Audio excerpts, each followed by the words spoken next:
Hey guys, it's Drake with the RPG Construct. We are doing something a little bit different tonight. I decided that on a challenge from a friend that we were going to run a completely improv game. That is, I haven't thought about a story. I haven't thought about anything that's going to happen tonight. I have four very brave souls here that are going to try to help me tell this story because I'm going to be asking them every step of the way what they think is going to be. So the way we're going to start this today, and we'll do introductions and stuff a little bit later, but we are going to roll some of these character die. I don't know if you see them, but it has race, class, alignment, and some backgrounds.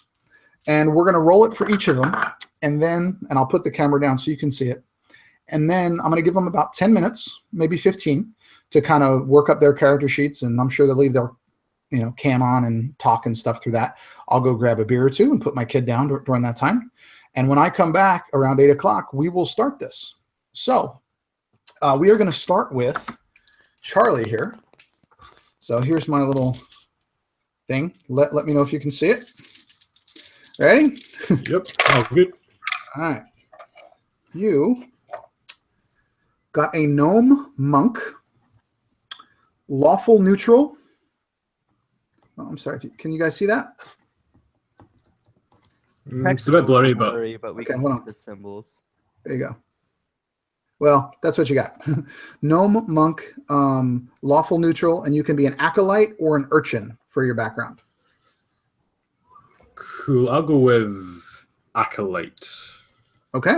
Yeah, that's me. And you figure out what path you're going to go. That's not too bad. High dex, right? Could be interesting. Yeah, man. All right, Dave, we go next.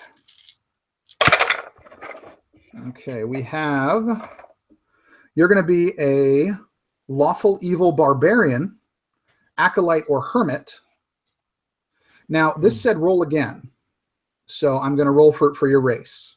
So you're going to be a barbarian. Let's see what it comes up with. Okay, human. I don't like humans. I'm sorry. Do you want the human? If you want to re-roll it, I'm fine with that. I would like something different because it's weird. So, perfect. Much better. Elf. Elf. Huh. A lawful evil elven barbarian, hermit, or acolyte. Ooh, tough call. We already got a Charlie. You want acolyte, right? Yeah, I'm acolyte. Let's see. I'll do a hermit. Okay. There you go. That's a lot better to see. Oh, all right. Better. Elven barbarian. I don't think I've ever seen an elven barbarian played. Make him interesting. Oh, by the way, guys, stats are going to be standard array +1. Okay. Jeff, here we go. You, hold on. You got a half-elf cleric, lawful neutral. Oh, you can see the cleric one over there. Yeah. Lawful neutral, half-elf cleric, charlatan, or hermit. Let's go charlatan. Okay. Interesting. So you're a half-elf cleric. Lawful neutral, charlatan. At least you guys got a healer. You got a tank and a healer. Not too bad. Let's see you now. I'm sorry, guys, that the dice aren't really working out, but okay. Ready, Lisa? Yep. Okay. As ready as I'm gonna be. Okay. Chaotic good. Wait. Hold on. Hold on.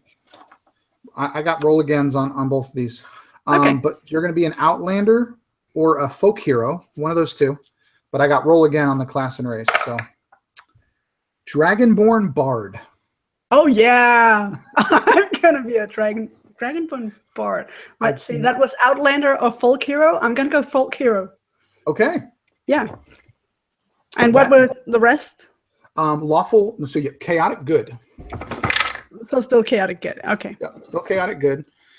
So that is actually not too bad as far as a balanced party.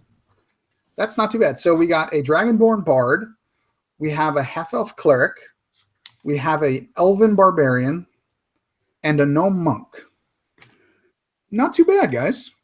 So, and we will see how who got evil. Somebody got evil. Who is that? Lawful evil barbarian. Okay, so you're basically Darth Vader. Yeah, I know. That's the lawful evil thing. Okay. I was really tempted to do Acolyte, but we'll see how this goes. Dude, you can do 2 acolytes however you want, man. We'll see when I piece it together. Okay. Yeah, if you guys want to change that, so remember, standard array +1, and we will. And if you don't mind, go in when you're done with your character, go into the chat, not the chat, the Facebook group, and put the link in the comments for me to the game. So, Dave, Unearthed Arcana, fine. Anything Wizards of the Coast, surprise me, buddy. Awesome. I got it in mind.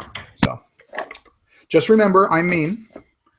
And, well, yeah, just remember that I'm mean. So, all right, guys, any questions before I leave you for about 10 minutes? No, let's do it. I think I'm all good, man. Let's go. All right. I'll be back in 10 minutes, guys. Talk amongst yourselves. I'll be back. I'm going to roll for which kind of Dragonborn, obviously.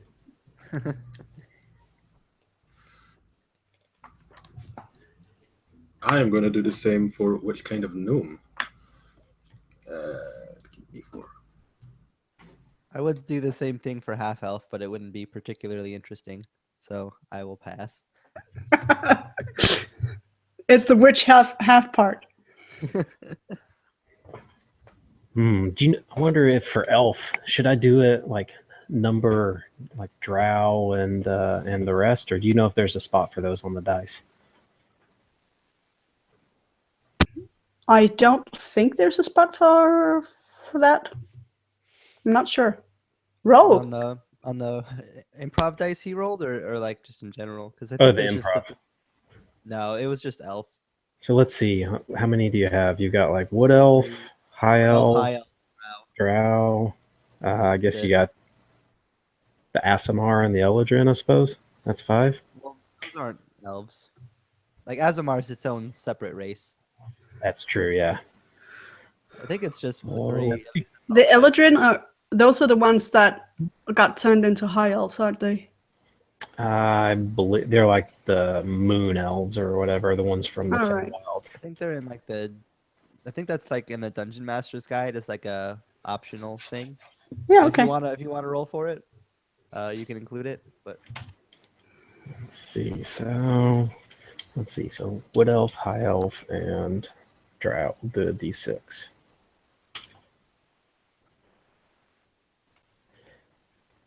Huh, drow. Interesting.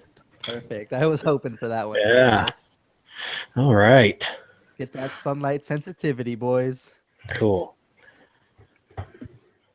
All right. I'm gonna run grab my handbook. I think I'm gonna go with the trickster cleric, given that I got the charlatan background. I think it only makes sense.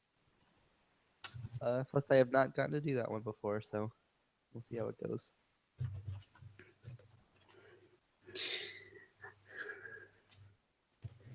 Well, I'm going to be poisonous, so that's fun. Nice. And never played a Dragonborn before. Actually, I haven't played a whole lot of 5e. I've only run it, so it's going to be fun. Yeah, it'll be interesting. Just a fair warning, Drake was not lying when he said he's mean, so get ready for him to try to kick the crap out of us. Yeah, it's fine. It's fine. It's going to be fun. Yeah, don't get me wrong. I love that about him, but just be ready for it.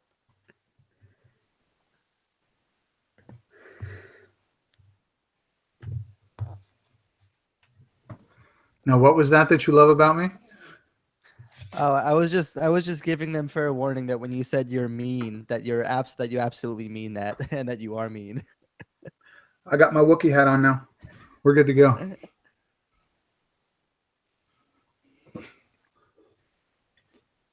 Actually, no, I just can't decide because my forehead is so damn hot. I can't decide what I'm going to do. No, I'm not. Jeff, you've never even come close to dying unless you did it yourself in one of my games. Well, the Harbinger one, I'll give myself full props for that one. But in the you got it pretty good in your Frozen King reskin. Yeah, that was fun. It was fun, but we Well- we took some damage on that one. A little bit. Well, because it's a lich and he's got, the aura of kill everybody. Like I said, I need I'm a fully father on board energy. with it. I like it. So Yeah, I think you've been in my games more than anyone in the last month, so I must be doing something right. Oh, and my kid wants to say goodnight. Bye, baby. Good night. Love you too, baby. Good night.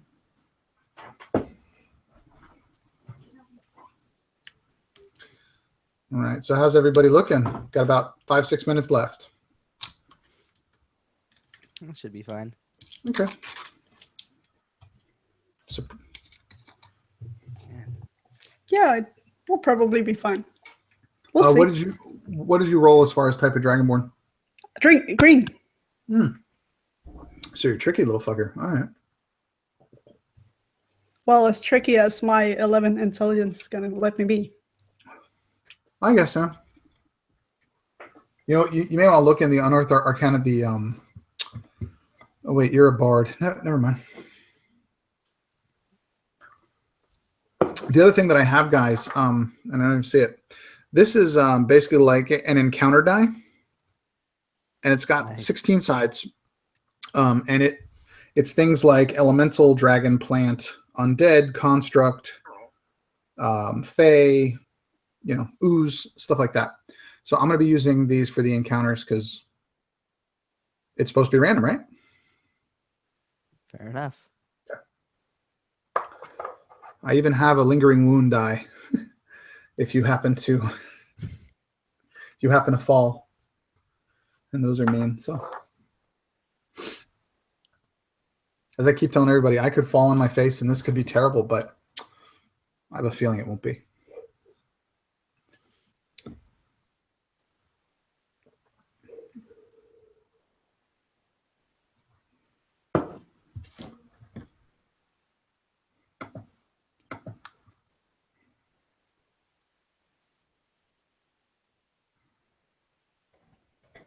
Drake, I did a roll for Subrace too, and even more Darth Vader, I wound up with Drow.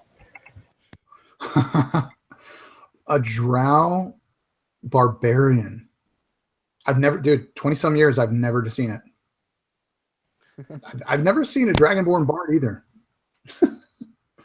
So, dude, well, I really hope that we don't go above ground. You're screwed. Yeah, it's kind of tough for a barbarian. I mean, it's only disadvantage on all attack rolls and perception checks. Yeah. I mean, sorry, I snorted. I kind of dig the gnome monks, though. I've always had a thing for gnomes, probably because I'm a big dude. So I managed to land a class and a race that I've never played before, Drake. So this is great. Awesome. So I'm gonna try out some stuff, but I am just frantically flicking through this book right now, going What path are you gonna go on? Yeah, no idea. You know what? I'm just getting there. Okay. I'll roll some dice, make it even more random. Honestly, guys, if you need we only have another 2 minutes for that time. But if you just want to take another 5, just to be sure, that's fine. Everything's flexible. Hit points. Did we go like max hit points? Always. Okay. In every game you ever play with me, it's max hit points. Otherwise, that's mean. By the way, ginger beer is weird. I don't think I like it. Ginger beer is good. You just want rum in it. Well, I have rum. I should do that. You want to put rum in it. It's pretty good. Hmm. Rum and just a piece of lime. It's pretty good. I think I have pineapple rum, though. Or pineapple vodka. That could go, too. Anyway.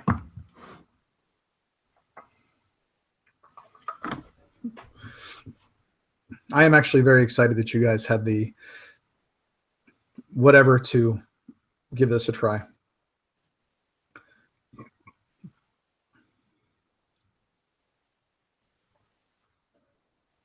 Would have been easier if I said level 3. Well, improv's not too far off from the way I usually run my games anyways, so. Yeah, well, usually, I mean, Jeff, you know, I mean, I run a lot of, you know, very little prep games, but I at least know the story. Yeah, that's fair. You know, I know where it's going to end, the setting. Fair point. I'll You know, give you that one. What the point is. And yeah, I was trying today. I'm sitting at the beach with my family. My in-laws came in, and my kids and me and my wife and in-laws are sitting at the beach, and I'm trying really hard not to like think of a story. Oh, I could go towards this way. And I'm trying to like clear my mind. It's just like Venkman in a Ghostbusters. You know, don't think of anything. You know, and so many ideas came out. I actually started writing ideas down. I probably got like 5 or 6 ideas for games today, and I'm like, nope, not using any of them. But maybe in the future.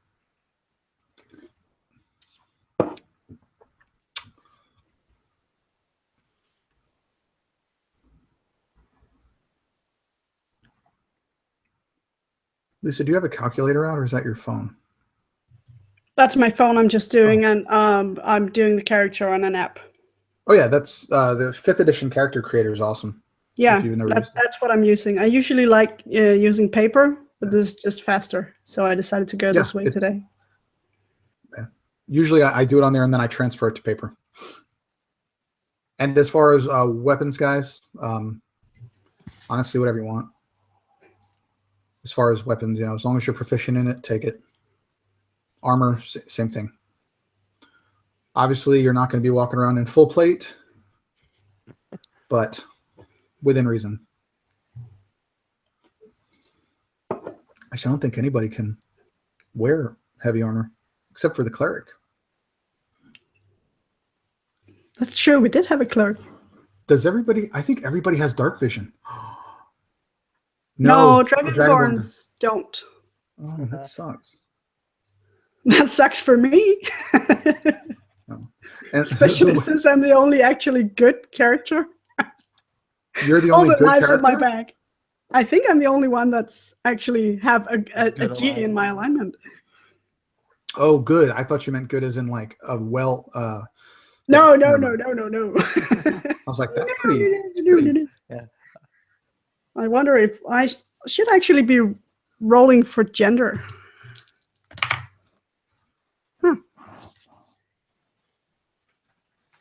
I don't think I've ever seen a female Dragonborn ever played.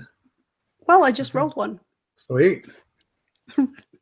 And I can't even use heavy armor because I'm going the trickster domain, and they don't get the heavy armor proficiency. Oh. I have no idea how to play this. It's gonna be so much fun. What's your instrument, Lisa? I'm thinking because I think I'm gonna go with like some weird big unwieldy drum. Okay. Because I don't think I've seen anyone with a drum, and it's like you can like a lute or a flute or something that's really nice to have around. I think some sort of drum. I dig that. I think I've actually seen it done with a dwarven bard with a drum. Yeah, and that was I pretty think awesome. I'm gonna go like Volkran or what it's called, like Bendir or one of the frame drums. Okay. Just a ridiculously huge one, maybe. Sure. like I told you guys, I'm like whatever. I might throw it at someone. Who knows? Has a bit of heft to it. Sure. Who knows? Absolutely. Yeah. It's really funny. Charlie and David are just going like frantically looking at things, and I've just entered like the void here, man. I don't know what's going on. You have no idea. It makes my heart so happy to see that. I'm stressing him out, and I haven't done anything yet. Yep, that is how it feels to sit here. Oh, that's awesome. It's okay. I'm quite confident that if I die within 5 minutes, it's definitely my own fault for how I've built this guy. No, it'll take at least 10 to kill you. Yeah, if this goes well, something I might try to do like once a month or something, just to let people push themselves a little bit and I mean, pushing myself too. So Yeah, it sounds like a great idea. And it's perfect because the next episode of Something RPG-ish is coming out probably Monday or Tuesday, and the subject is actually improvisation. So it was a very fitting week for that. Very nice. It's a nice little dice case there, David. Which one? This the one that I see over there. This one? Yeah, I made it myself. It's like sweet, dude. I'm a big Mass Effect fan.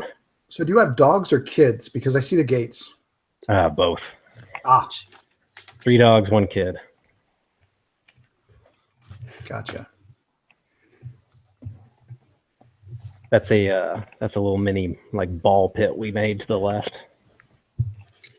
We just used one of those inflatable pools for my kids and just filled it with balls. Yeah, yep, that's what we had started with. And then put it in a tent. Oh, that's smart. It keeps them out of the sun in Houston. So, because as you see, it will kill you even with suntan lotion on. Yeah, I just left San Antonio a year or 2 ago, so I feel you. Where are you at on the East Coast, man? North Carolina right now. Whereabouts? South Raleigh, Fayetteville. I went to school in Wilson. Really? Yep. Barton College. Nice. At 195 on I-95. Yeah, so it's I'll tell you, man, because my wife's from Houston too, and humidity there and here is pretty comparable. Yeah, it just doesn't get as hot there. I was there for 4 years. Yeah. Yeah. You said we get 1 feat, right? Well, you can take a feat, or you can get your stat bump because you're level 5. Yeah, true. Ooh, good Lord, I got to figure something to counteract for being a drow. You guys, I'm going to give you 3 more minutes. We're going to start it at 8:10. I think I'm all set. Of course you are. Yeah, what do I want for spells? Anything I missed, I'll make it up as I go. Exactly.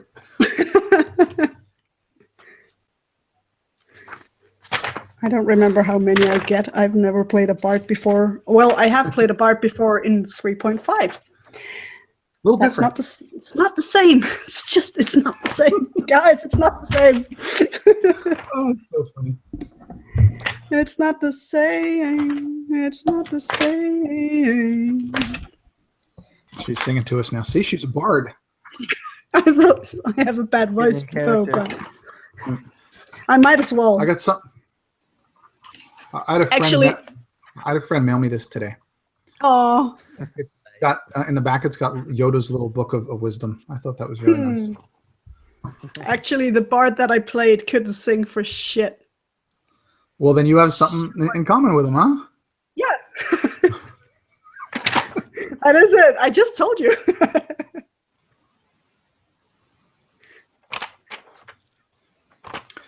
You guys, just so you know, I am going to be asking you. We're going to be doing this story together, so I'm going to be asking you a lot of questions. Like, if you see something, you will have to tell me a lot of what things are. Mm-hmm. So, just be prepared, and I'll spread it around. I promise. Except for the hard ones, those all go to Charlie, because I want his head to explode. Because we're almost there. That does sound very fair. The arrow pointing away from me always sounds super fair. I have no words. I love it. That's what he just flips back around. You're killing this.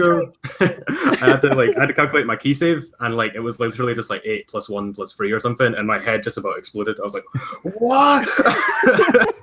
That's why you need the app, man. It's free or $2 or something. I never even thought about it, and then I'm just sitting here. There's books. This is such a clean desk 2 minutes ago, and there's drawers open, and there's books everywhere, and I've got my DM book here, and I've got oh man, it's a nightmare.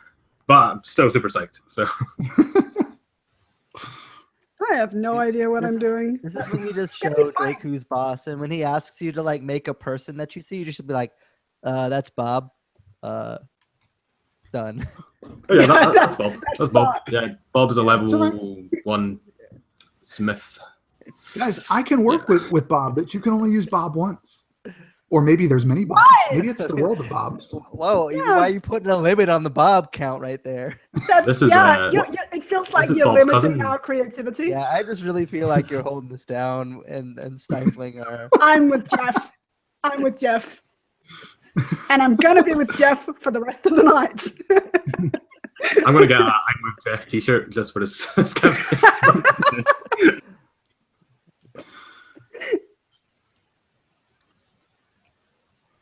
All right, guys, you got 1 minute. All right.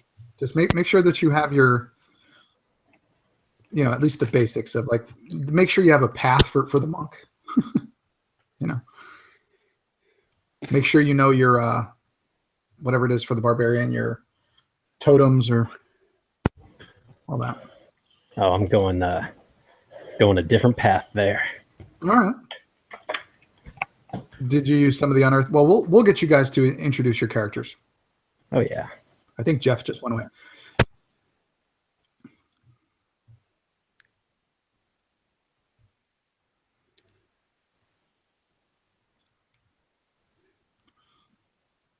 It's so much fun to just be sitting here watching you guys scramble. God, it's fun. I could watch this for hours. Yeah, we'll try to turn the tables on you though. You know that is not going to happen. That's probably not going to happen. But good luck. Not stop us Just trying. for kicks. We have to try. Absolutely. Why do you think I Just for picked you kicks guys? now. Drake's gonna be like, all right, now that you finish your characters, make a different character with different racing class. This will be 3 or 4 hours of just The making whole up characters. section is just Yeah. him telling us to make new characters, and that'll be the character we use Yes. for like 3 hours, and then we're So just these done. were NPCs. Also, this is a 60-hour stream. Did I tell you that? Yeah. I just rolled. Yeah. Nah, we'll go probably 3.5 hours. Maybe. I don't know. I just took a 5-hour energy. I'm feeling good now. How old am I? 77. Oh, she is pretty old. Again, something else you have in common. Yeah. I'm sorry you can't hit me with that. All right, guys. We just about ready? Charlie, do you want to go last? Please. Okay. We'll start with, No, I'm with okay. Lisa, I'm good. the old green dragonborn. So, all right, Lisa, if you could just introduce yourself, anything you want to plug, it's fine. And tell us about your character and what you're playing and anything about them that you'd like. Well, I am Lisa. I'm here in Denmark, joining this thing, this call to adventure that Drake put up. And I will be playing, as you might have heard already, a green dragonborn bard. Her name is Bika. She's 58 years old, so like a little bit gray around the scales. And she carries a drum. I don't know anything else about her yet. We'll see. Yes, we will. All right, and Jeff. Hello, everyone. I'm Jeff. A YouTube channel called Encounterbalance. Check it out if you so desire. I am playing Orson, the half-elf trickster cleric charlatan. And what is he a charlatan? How is he a charlatan, Jeff?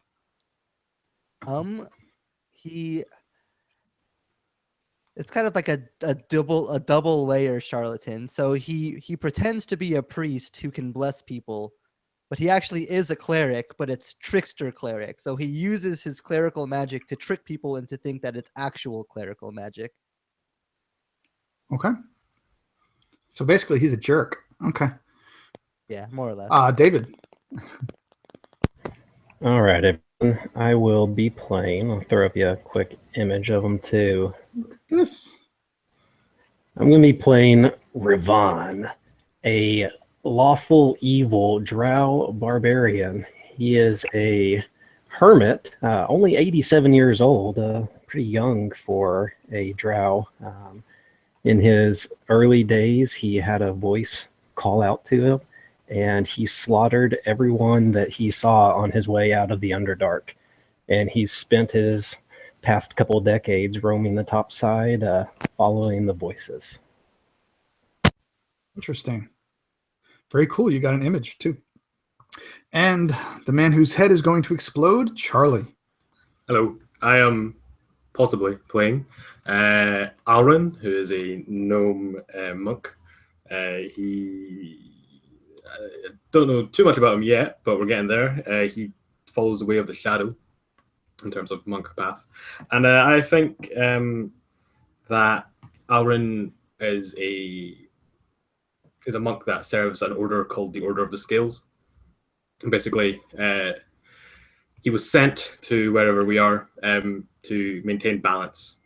So he worked from the shadows, and he just kind of keeps a watchful eye over things and eliminates certain parties that might be causing trouble or causing too much good in an area to keep things quite neutral. Balanced. So. Okay, awesome. David, I have one question. It's Ravon? Yes, simply just not to totally rip off the name. Yeah, I just watched Dune the other day. Interesting? I was actually going for Darth Revan from Old Republic. I was going for Raban from Dune, but what is his weapon as a barbarian? So you've got a tall, lithe drow with his long white hair, and he's got tattoos that he's carved into his body from scars with the tip of his lance. He carries a lance and a trident crossed on his back. Interesting. Now, for the purposes of this, as a lance is a heavy weapon, would you be able to single hand that and dual wield the trident with the lance? I don't think you could do that. Not intending to. Okay. Well, then we'll go with that. All right.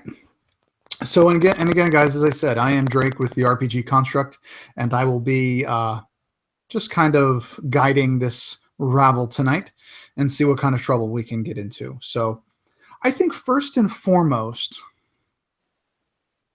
we're going to go to Lisa. Lisa, what is the setting tonight? Are we in a forest, in a tundra, in a desert? You know the terrain here in the world of Dungeons and Dragons. What setting are we in? It is blistering hot. It's the middle of the day. It's in the desert. And we are so fucked. We're running out of water. It's too hot. It's just too hot. And if we can sweat, we're sweating, but we don't have the liquid to it. So you're in this desert. We're going to call it the Desert of Arafel. Arafel. And this desert is known to not be very forgiving, especially to those of the darker persuasion. David, how would Ravon feel as a drow in this desert with scorching heat and sun? What would be going through his head as he's trudging through these sand dunes? So for one of the only times in his life, you'd see him actually draped in like a linen cloth, actually covering his torso, and expecting to see him weary and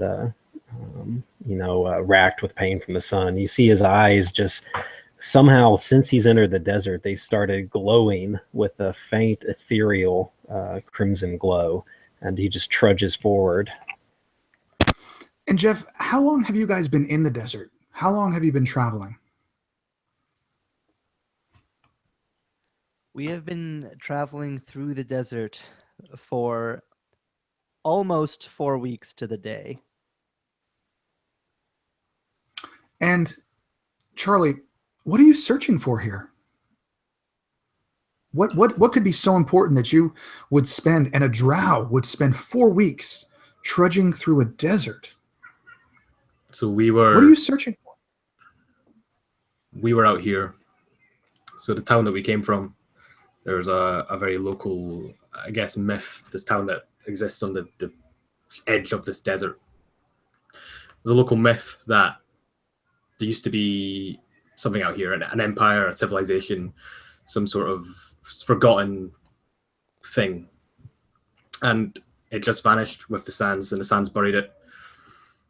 And we pieced together, by doing various sort of smaller assignments and tasks, the location of an entrance to this buried civilization, and the treasures that would come out of that have been buried with these relics could potentially change the face of this world. So Arlen he's been sent by his order because they are concerned that if these relics fall into the wrong hands, they could be used for evil, basically. Okay, definitely. Now, these ruins that you're going out to find, this is a legend. This is a tale that parents have told their children for, you can imagine 100 years. This is the place that they say bad children go. It's a place that they say you are punished for the wrongs that you do. And these ruins have the same name as the desert. This desert, this ancient city that you're looking for, was here before the desert. It's said that the evil that happened in this city spread into the land beyond. And it made this land barren, where nothing could grow, where the water was fetid, where the only creatures that survived were those that could kill, and kill quickly. And the ruins of Arafel, after 4 weeks of trudging, stand before you. But this isn't a city that you would recognize. You just see a few blocks, but it's the first thing other than dunes that you see as you kind of put your hands up and, imagine, is this a mirage? As the glare and the heat of the sun are just attacking and just bombarding your face, and the sand, and it's everywhere. And as you walk closer, you see that these stones have formed a circle of about 10 feet in diameter. There's nothing else. Some broken blocks of what you can imagine would be sandstone, just faded and worn by the sand, just smoothed over, are scattered throughout, but the only real structure is this circle. And as you walk up, Jeff, you look down inside this hole, and what do you see? So as Orson comes up to this circle, this hole into the ground, he would just see for a moment just black, and then kind of his dark vision begins to kick in and he can see further down, and all he can see is just what must be a sheer drop to something far below. He can't see far enough down with his dark vision to see what's actually at the bottom. As you're peering over the edge, Ravon, as he's been doing since you guys have met him, he's muttering to himself. And as you approach closer to the city and you're peering over this, you hear Ravon, as he's walking behind you, pulling the cloth off his hood. He goes, There is no altar here, but the stones are still standing. And he trudges forward, and then he goes, and then you just hear him mutter, "As you wish." He steps up to the edge, just spreads his arms out, and just tips over down into the abyss. Roll me an acrobatics check, please.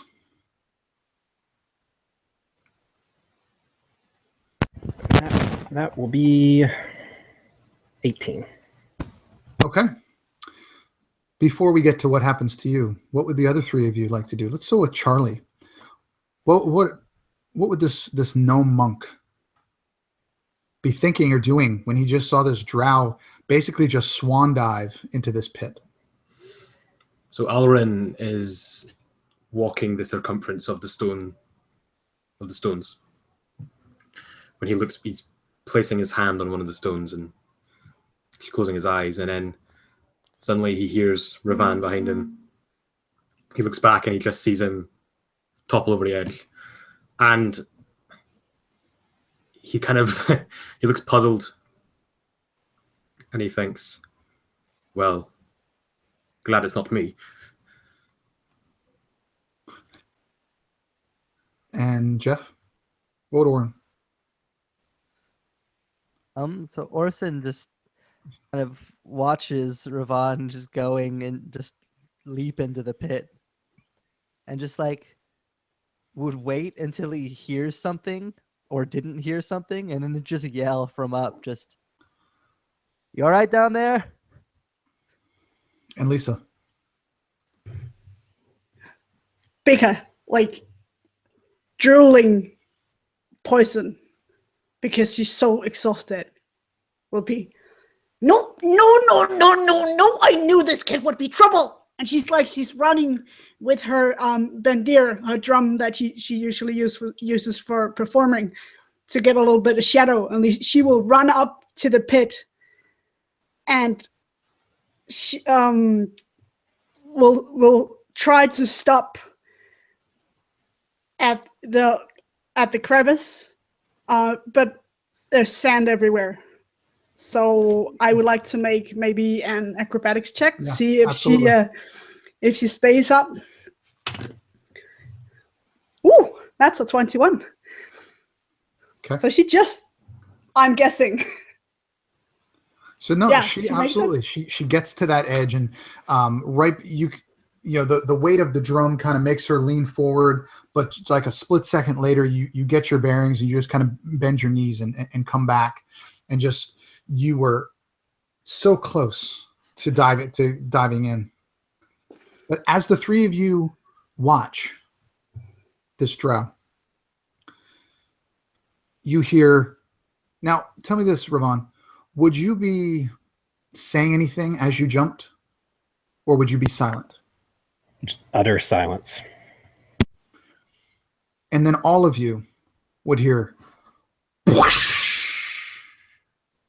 And Ravan, the most cooling sensation rushes over your body as you land in what you can only imagine is clean, fresh, cold water.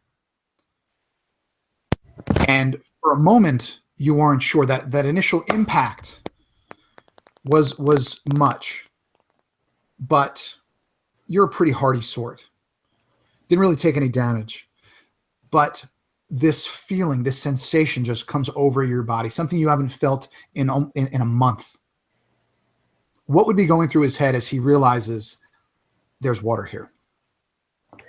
Yeah, for the briefest moment of clarity, emerging up and catching my breath, I see the stone ceiling of the cavern opening up, and I just kind of float on my back in the water for a moment, and the smallest smirk appearing on my face, and then just as it disappeared, my eyes flare up with a crimson glow, and the smirk disappears, and then I just start paddling towards the nearest shore. And what would you say anything? No, there's not even a sound. And as you guys here's this splash echo through this hole. What would you do, Charlie?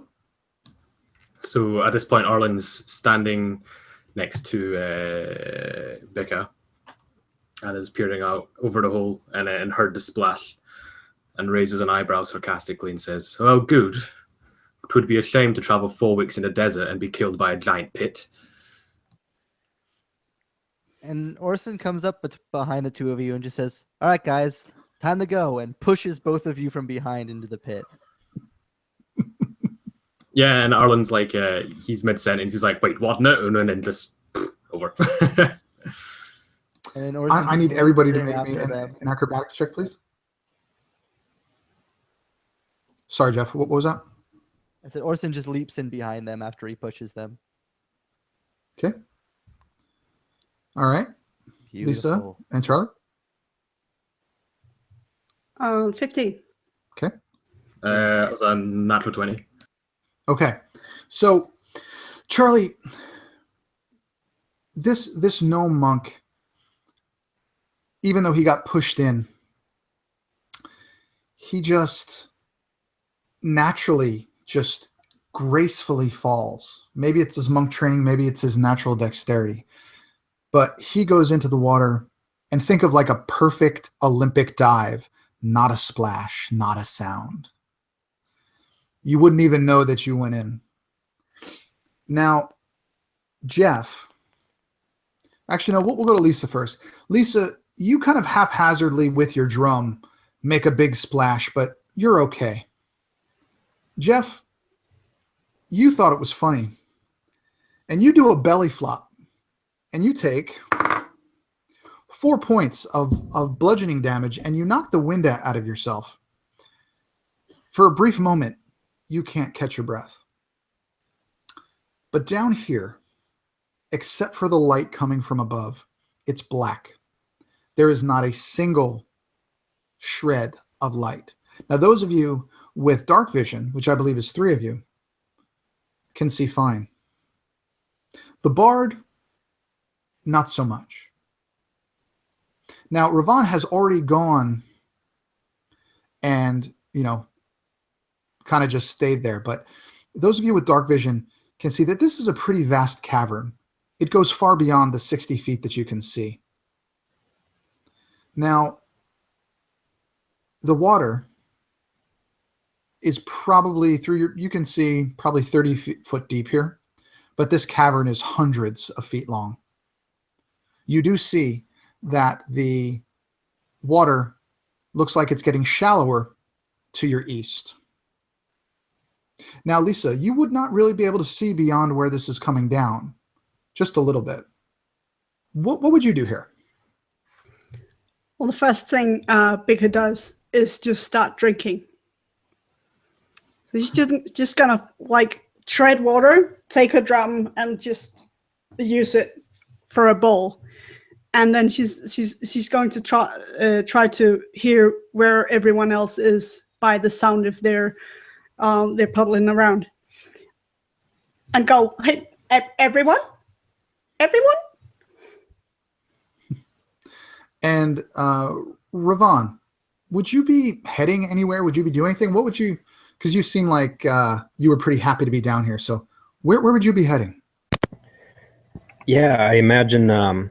You said the water's getting narrower, right? To your east, it's certainly getting shallower. You can see that through your dark vision.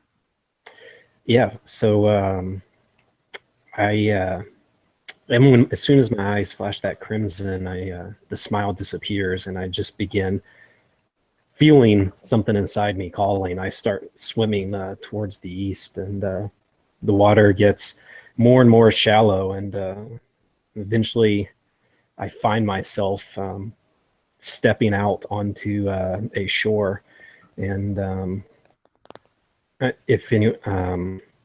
what I see there is a long abandoned campsite, and as I go forward, there's a crunch as I glance down under my foot, and I see the dust of a shattered arm bone. I reach down and dig through some piles of dust, and then hold up what I see as an orc skull, and I just sit there staring at it. And while you do this, because you're probably about 200 feet away, you had started heading this way when the others jumped in. You know that they jumped in after you. So would you say anything to them? Would you try to, or would you just pretty much be single-minded in what you're doing? As I stand there, or I kneel looking at this skull, and I stay there for the longest time, and then I hear the splashes behind me, and all of a sudden, out of nowhere above me, you would see appear a glowing reddish crimson light hovering over my head. Okay. Now, all of you could see this, and you would be able to see, even you, Bika, you could, kind of just make out the top part of his head. Would the three of you head over there? Yeah. Yes. Charlie, what about you? Yeah. As you guys do, you're probably about 100 feet away, and it's starting to illuminate a little bit more. Those of you with dark vision can see it even more. But as Ravon is looking at this skull, you notice out of the water two what looks like kind of tendrils begin to rise several feet out of the water. And both, from about 20 feet apart, start heading toward Ravon. And you don't see any really material. It looks like these are made of pure water. And I need everybody to roll for initiative.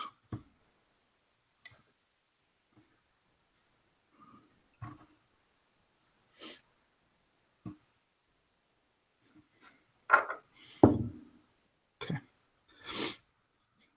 All right, Charlie, I need your initiative, please.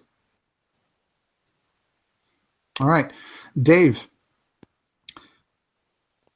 A few moments after these things start to rise, you hear that water dripping. You hear something different, and you turn and you see these two tendrils about 20 feet apart, kind of rising up out and kind of, moving as tendrils do. And you realize that they're coming towards you. You're first in the initiative order. What would you like to do? Yeah, so sensing this coming behind me, still crouched, you see I drop this orc skull as it lands with a small cloud of dust puffing up around me.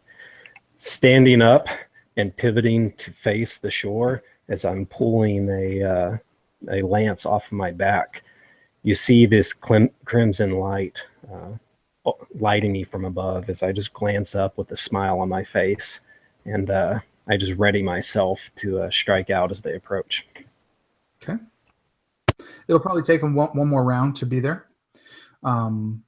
Let's see. Jeff, you are next. So Orson, seeing the two tendrils kind of coming out towards Ravon, will just begin to try to swim even faster to get to the shore. I'm going to use my move and my dash just to try to get on land. Okay. You can do that. You absolutely can. And where would you like to position yourself? This makeshift campsite is probably about 30 foot in kind of a semicircle, with the back end being a wall and the rest of it just surrounded. And as you do that, those tendrils again just keep going towards Ravon. And they will use their movement to get within striking distance, but they're not ready yet. And Charlie, you're next. So going back like 10, 15 seconds, when Alwyn hit the water, and like you say, he slipped in, and it was like almost like a perfect Olympic dive. He's just floating there in that water, and it's pitch black, and he actually just takes a gulp of water. It's the first time in weeks they've had any fresh water that's not come out of their water skins. And so he's actually floating here for 20-25 seconds, hence why he takes a little bit longer to react to these tendrils coming out. So he surfaces with a sort of a and then he looks and he goes, "Oh, for God's," and then starts sort of like hastily swimming towards the shore. But I don't reckon he'll make it this turn. But you could probably get within. You still be swimming, but you probably get within 20 feet of them this turn. And then he'll think to himself, Bika was right. This drow is nothing but trouble. And finally, Bika. And sorry, just to, if this doesn't mess it up, one adjustment to mine. As I'm ready in that action, you see me just point my finger at this tendril as I hold the pike out and smile. Okay. Yes. Bika. Can she see this going on? Yes, I mean, you can see that kind of crimson light above his head. You can see the mild reflection of these shapes. So and I can see him readying for a fight. Yes. You can see glimpses, yes. You can't see everything, but you can certainly get the idea of what's going on. I will go. Shadowborn, vanquish your foe! And I will cast Bardic Inspiration. Okay. For 6. Okay. Keep that in mind, Ravon. And Ravon, we are going to go back to you as these things get within probably 10 feet of you at this point. And you notice that on the end, these aren't little points anymore. You've actually noticed kind of a obscure looking rough faces in there. And as they get closer, you almost think that you can see them begin to smile. So, oh, all right. So I was checking a roll for my own action there. So as these things approach, just unfazed by it, you see a quick slice of my lance at the first tendril that's approaching, and that would be a 25 to hit. That's going to hit. And that will go through for 9 points of damage. Okay. 1 second. Oh, okay. Was that all you wanted to do? Yeah. So I do a slice as I breach through the approaching water, and then unfortunately, as I try and turn and pivot on the next one, a natural one occurs. And I'll let you do that one if you like. Oh, no. You tell me what an epic fail looks like. Good. For Ravon, please. So upward diagonal slice cuts through the water, and as I pivot and try to bring it back down, my foot slips on one of the bones underneath me, and I wind up falling onto my back.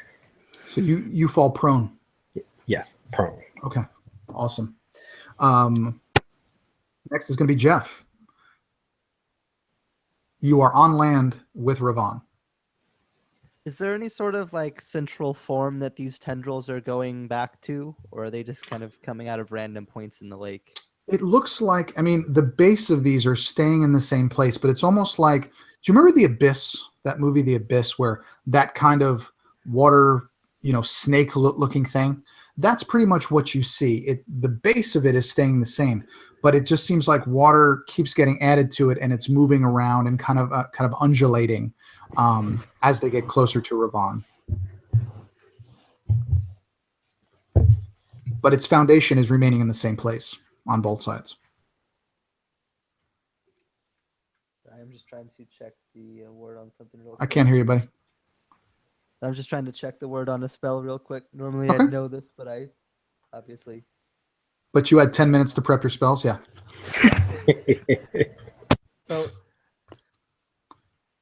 Orson just kind of like holds his hands out towards the base of one of the, either we'll say the left one for him, looking back towards the lake. Okay. And he just holds his hands out towards the base of where that tendril is and just says, "Begone, foul creature!" And I'm going to cast Destroy Water.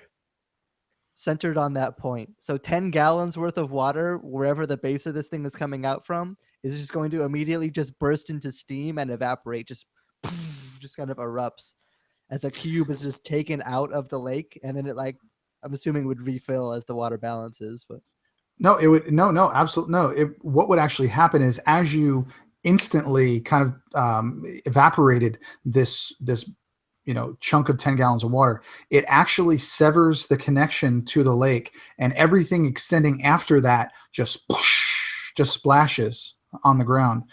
But the one thing that you see, though, as soon as that happens, almost instantaneously, it starts to refill and it starts to come up again. Next is going to be the one on the right side, as you've temporarily incapacitated the other one. And not 20. What this thing is going to do, Ravon, it is going to rush towards you faster than you imagine that it should. And it's actually going to wrap around you and begin to constrict. And it is going to do...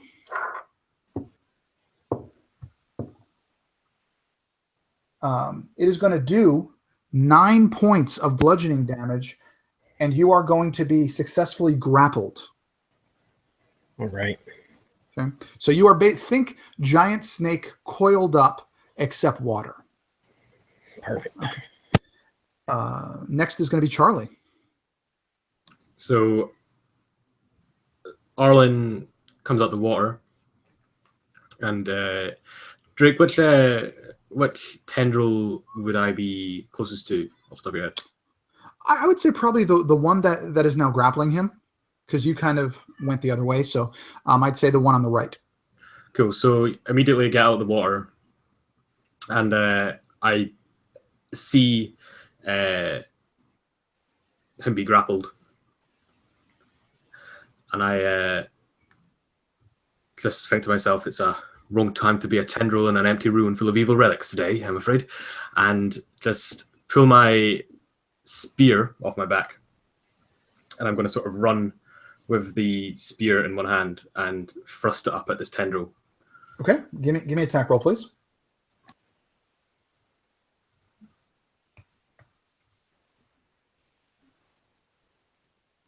$11?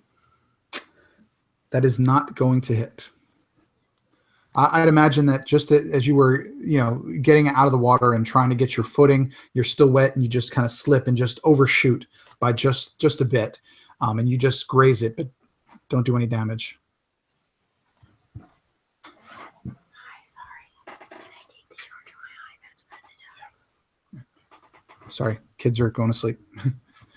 Next, we are going to go to Lisa. Bika, seeing this tendril grab one of her comrades, will start. I'm thinking I'm within 60 feet of this thing. Yes. She will start whispering. And she will cast dissonant whispers on the arm holding her comrade.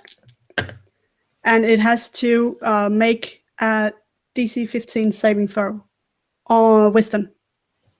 DC 15? Yep. Okay. Let's see here. If I did this right. And she rolled a 15. Oh. Sorry, buddy. Does anything happen if they make the save? I don't think it says half damage. Yes, half damage, which but that's only 4, so. Okay, no problem. So Ravon, you are up. You are grappled by this thing. You can choose to try to get out if you'd like to roll for that. Yeah, and that's the only option you have, is try and contest the grapple, right? Correct. At least for right now, yes. Okay. Yeah, so I will try that. Go for it. That would be flat strength or athletics as well? Just do flat strength check. So that would be 18. then you absolutely would. What would this look like as this drow barbarian? You know, the lance I would assume was just kind of at your side now. What does this look like? To describe that.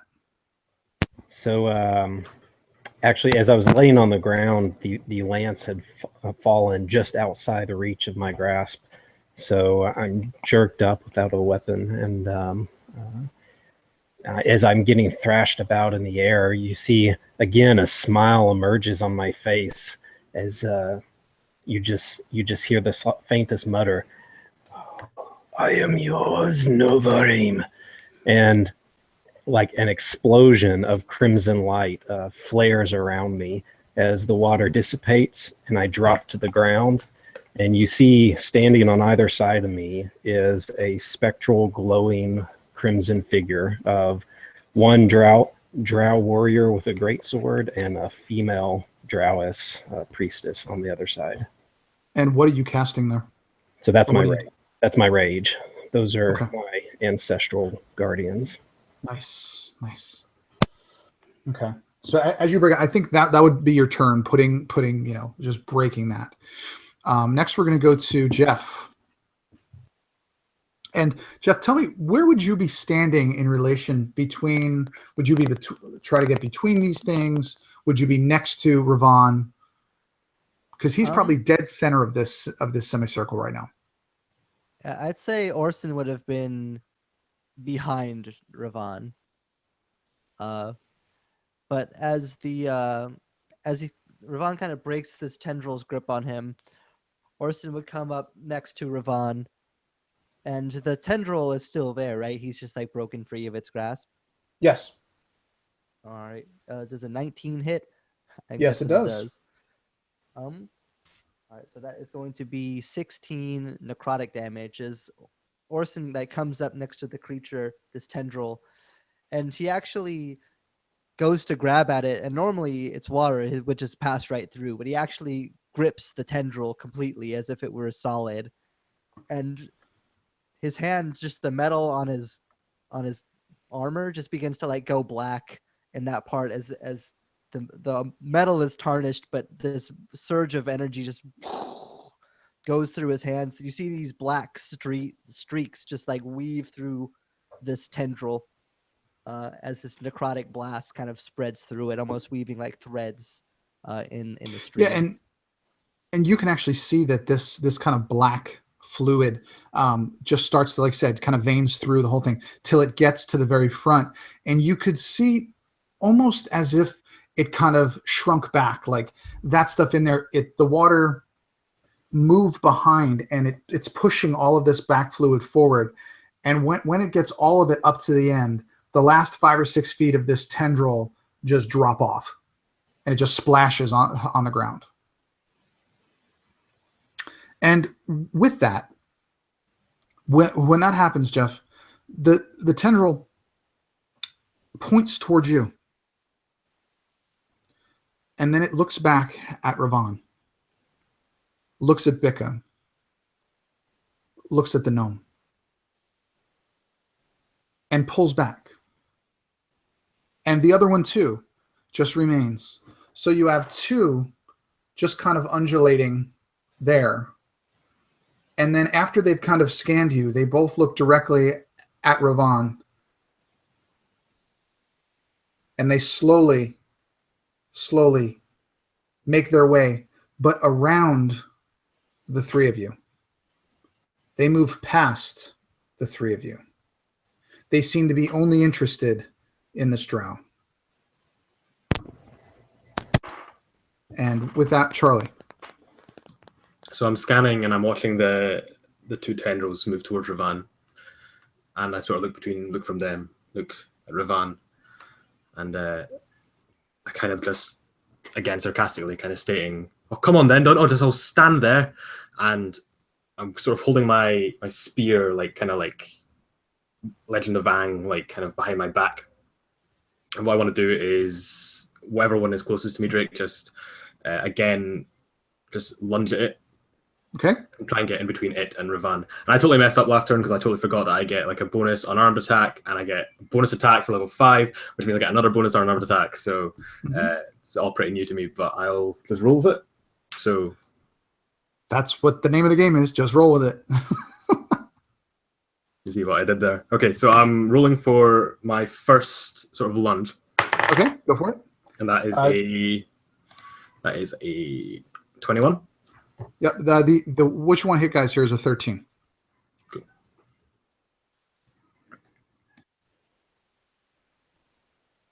Sorry, man. So what I'll do is I'll just roll all 4 attacks and then tell you what hits and then roll damage. It's probably easier. Sure. Yeah, absolutely. So first one was a 21. Yep. So that's a miss. It's a hit, and that is a hit. Okay. So 3. Monks are insane as they get higher in levels.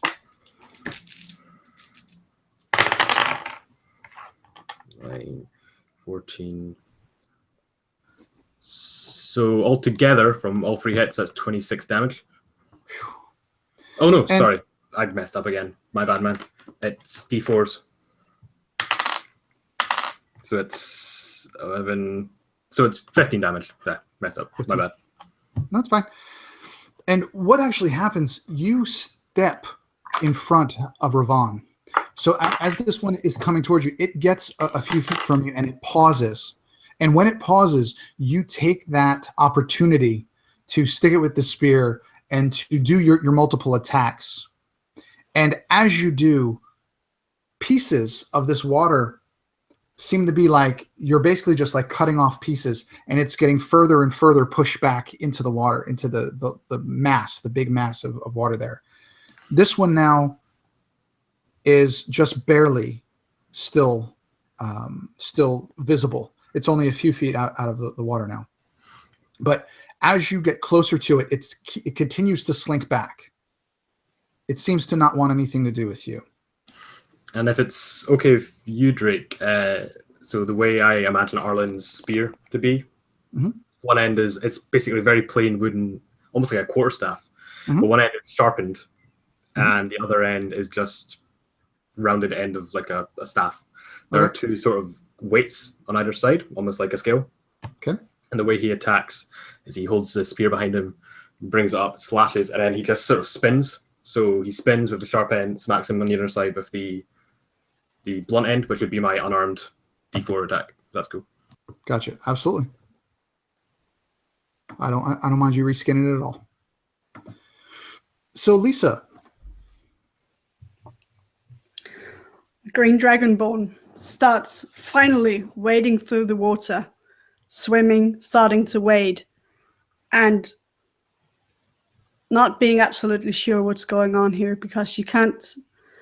It's still dim light for her, even though she's gotten a little bit used to it. She's not sure if she should be attacking or what. She wants to just make it up to the drow, because that's where they seem to be focusing. So she wants to have his back. The others seem safe to her, and she will be, if she has time for it, I don't know how far she gets. If she has time for it, she will do Dissonant Whispers again, this time scratching the patterns on the rim of her drum, making like a sound. Okay. And one of these things, the one on Jeff's character, Okay. we'll have to make another a DC 15 Wisdom saving throw again. The creature fails. All right. So what is this? What is this effect? What is this? The whispers. What does it do? It's psychic damage, which on this water looks like it is starting to boil a little bit. Like first, it starts. Yeah. No, say like it has like it's having difficulty keeping its shape. like that kind of thing. Okay. Yes, it starts to get like bigger and bigger bubbles inside it, and start like spurting out things and trying to keep itself together. And what's the damage? That is 12 points of damage, and then Good. There's an additional thing here on a failed save. It must use its reaction if available to move as far as its speed allows it away from you. The creature doesn't move into obviously dangerous ground, such as a fire or a pit. Yeah. Okay. Well, that actually isn't going to be necessary, because as this thing kind of bubbles and pops and this damage, it actually begins to just, it's almost like from the end, it starts kind of like a fuse, and it just goes, it kind of undulates through the whole thing, and it actually all that bubbling and boiling, it's like it boils away. And in that hiss, in that moment that you were connected to it, as you were doing psychic damage, Ibika hears one word: traitor. But only Bika would hear that. As this one just sort of bubbles away, you see a little bit of maybe like a trail of bubbles in the water, but this one is gone. The only one that is left is barely a few feet tall on the other side. Back up to Ravan. I think he has a plan. All right, so I rolled 2 attacks. One will be a 24 and the other is an 18. Go for it. So I just see this one kind of hovering over the surface, right? Oh, yeah, basically, you're going to hit with these. Describe how you killed this thing. Yeah. So almost kind of like a gorilla. Ravan kind of like shuffles up, kind of running sideways towards the edge of the water. He slams his lance down, and as it's impacting the two spectral warriors beside me, they thrust their weapons in just for a 3-way attack to just a large splash of mist surrounding us. And I imagine that splash has that crimson color as it just kind of explodes. Yeah, as it's like vaporized, it all catches the image, like kind of bathing us and the whole surrounding for a moment. And as that explosion and that kind of flash, Bika, you would actually have a little bit of a hard time, because this bright flash in this dark area would probably blind you a little bit for a few seconds.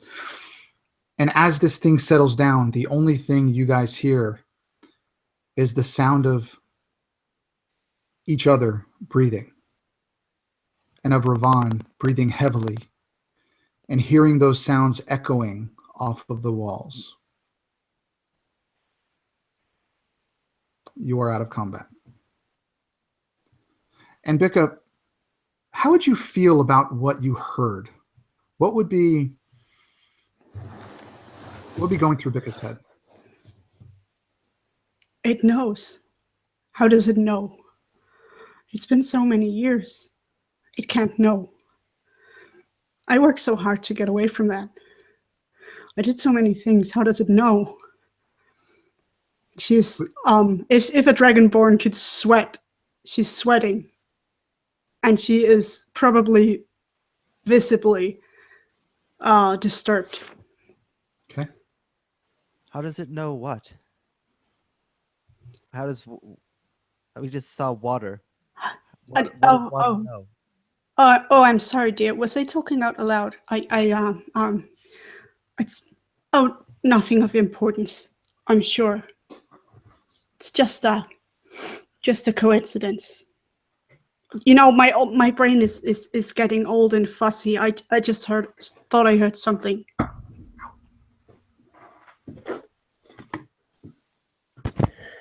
And she's probably going to I would like to make a deception roll maybe for this.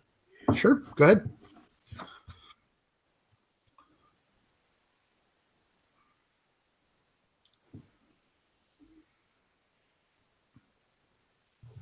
That's a 24. Then you absolutely look like you're telling the truth. I'm just old. I'm just old and confused. And Ravan, having just achieve victory. This would be important to you, to your ancestors, to who you are. What would be standing there, kind of breathing heavily, catching your breath, rage subsiding? What would be on his mind? Yeah, crouched down at the edge of the water. Ravon stands up, and as I stand up, the two spectral images beside me fade away, and I turn around, and still bathed by this crimson light above me, I glare at the Dragonborn and the elf as they're talking, and then like a switch, the crimson light above me disappears. We're covered in darkness again, and I just start walking forward. Let's see. This way. And what about the gnome? Seeing these things stop and kind of back away from you. You would notice this. You're a pretty perceptive guy. Yeah, and Alvin sort of, he's already landed and he's holding his spear and planted it in the ground, and he's leaning against it, catching his breath. And he sees Ravan stalk off down a corridor, I imagine. And he sort of quickens his pace and catches up to him. He sort of looks up at him quizzically, and he chuckles and he says, so, any idea why those tendrils were so interested in you? I mean, you're not that good looking.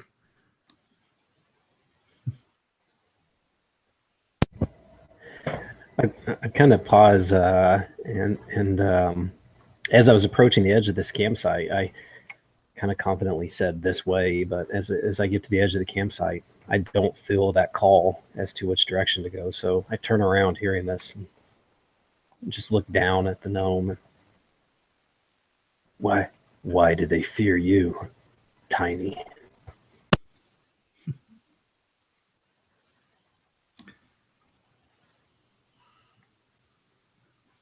Well, you saw me out there. I was spinning and kicking ass, but I noticed that.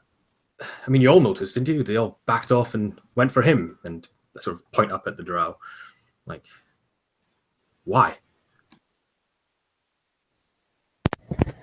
Perhaps they just knew the true threat. I need everybody to give me a wisdom save, please.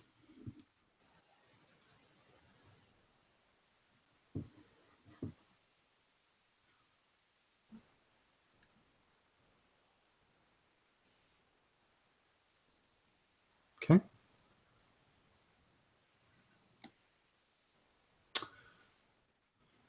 Then nothing happens. You all make the save. Along this campsite, along with these bones, as you look closer, you see it isn't just one skeleton. Towards the back, there are multiple skeletons. Probably 3 or 4 skulls that have been just bashed in, broken, places, sometimes on the face, sometimes on the top. Crushed bones, and even looks like some of them have maybe been gnawed on by something. And as you're looking at the back, you do find what looks like a backpack or something. And I would assume that somebody would go through it. Yes? Who would that be? I'll go through it.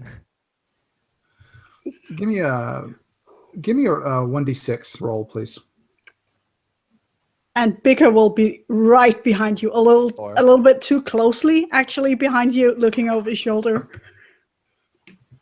It's a 4 on the d6. Jeff, Orson finds a few torches, but they look very, very old. He finds an old rusted dagger. He finds some very old, look what used to be food, but now it's just basically fossilized, some meat. And you also find a very large key. It's probably 3 or 4 times, the size that you would normally have a key, probably 5 or 6 inches long. Whatever door this goes into has a hell of a big lock. And something about it, like, would you pull it out? Would you keep it in there? What would you do with this key when you found it?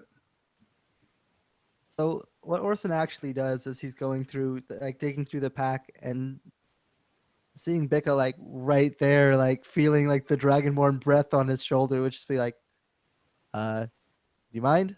It's bad. It's really bad. Oh, yes. Oh, excuse me. And then She'll he would move, like, actually- 2 centimeters.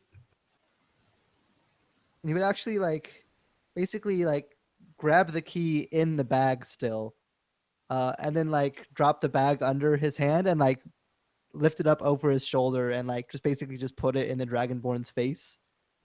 Of, like, if you want to look at it so bad, here you go. Oh, right. A little bit further then. And she'll take the key and go. He gave the bag. He hasn't The shown- bag. And she'll take the bag and just plunge her hand into it. Start rummaging around. What's this? While she was digging You through found the a bag, key. What's for me? well, he has the key in his hand, in his other hand. He's, like, sleight of handed it out of the bag. Yeah. And given you the bag. So she's like, And then while he's doing that, he's, like, looking at the key, like, kind of, like, hunched over a little bit and, like, looking at the key while everyone else is distracted. Gollum style. Jeff, give me a history check, please. 9. You remember when you started hearing the stories of the ruins of Arafel, that there was some key was said to be found, but it was lost long ago. We said a key to what they said was untold riches. You never thought it was an actual key, but you don't remember the rest of the story.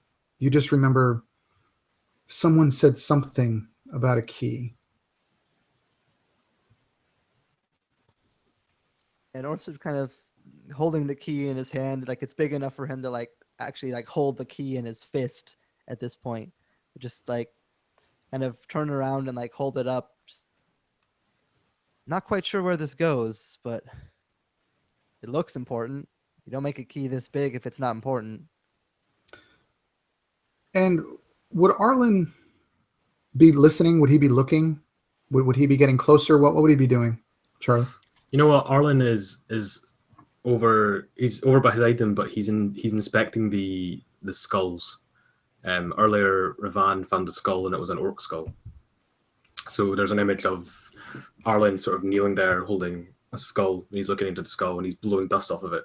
Would these also be orc skulls? Right? Of the 4, 2 are orcs. One, Yeah, so I'm holding. Well, one is human, but the one that you're holding is absolutely a gnome skull. So you can see Arlen is visibly quite disturbed by this.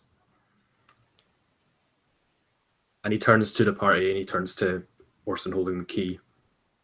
And he says, of all the stories we heard about these places, did any of them mention who lived here? The ruins of Arafel? Was it orcs, humans, gnomes? This doesn't really make any sense. And Orson, trying to hide a grin, would just say, if I remember the stories right, I heard an entire gnome civilization lived here and got totally wiped out. Just, like, literally just making something up. Give me a deception roll. Actually, no. Give me a performance roll, Jeff. I would have preferred deception. I know. It's still 16. You know, Arlen, this sounds serious. He sounds like he's telling you the truth. How would you react to him saying that this gnome civilization was destroyed?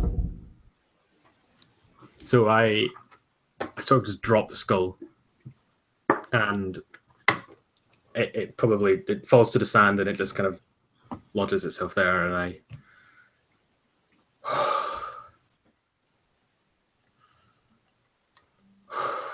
right. Well, we have a key, and that means there's a lock. Let's go. And for those that have traveled, I mean, it's been a few weeks that we've traveled together. You know that Arlen is typically quite, although he does quite sarcastic and he does joke around, he is quite resolute. He doesn't really like to show much emotion. So this momentary glimpse of him being quite unsettled by this is rare. Okay. And Ravon, I'm assuming that while this is all going on, you pretty well aren't really worried about what they're doing. You're kind of in your own little world.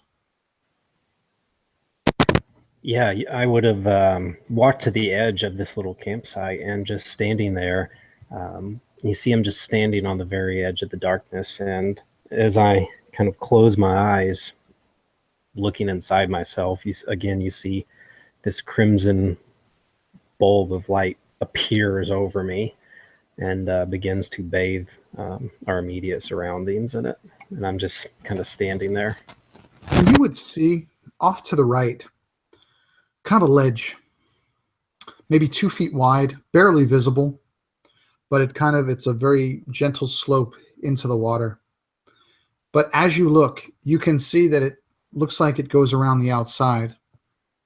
There's really nothing else to see in this campsite beyond what they do. But this looks like the only way that you may be able to get off of this island without going for a swim. Would you tell them? Yeah, actually, as you guys saw me walk to the edge of the campsite, you'd see the light appear, and then you would see it just kind of migrate, like slowly flow over to this ledge. Okay. And would you guys follow him? What would you be doing? Bika is definitely following him because just inside she still believes that this kid can be saved. He might be a little bit older than her in years, but she sees him as a child and she's sure she can turn him around. Okay. So it seems like Ravon is kind of leading the way. Would you guys follow? Okay. And as you walk around, this goes for a while, probably 10 or 15 minutes, several times slipping, but no one ever really falling in. I'm not going to have you roll for it. And Ravon, you come upon what looks like a stone archway, carved stone. Someone of great skill or a people of great skill carved this. And around the archway, several feet in front of this, what looks like a stone slab. It doesn't look like it has any hinges, any keyholes, nothing. Does anybody here read Dwarvish? No? Okay. Then the only thing you know is that this is Dwarvish that is written around this stone. It's, again, a very, very small, kind of maybe 15 feet by 15 feet, kind of island, except it's not an island, it's just 3 sides. Peninsula, there you go. And you all stand there. And again, it's as quiet as a tomb, except for your footsteps and your breathing. You have no idea what it says. What would you like to do? Pulse that. Actually, Bika, I just came up with, knows comprehend languages. There you go. So she will go kind of her square frame, kind of bustling through the others. Say, let me have a look at this. Let me have a look at this. Okay. And she will cast comprehend languages. And she would read, I imagine, in Dwarvish. It says, abandon hope, all who enter here.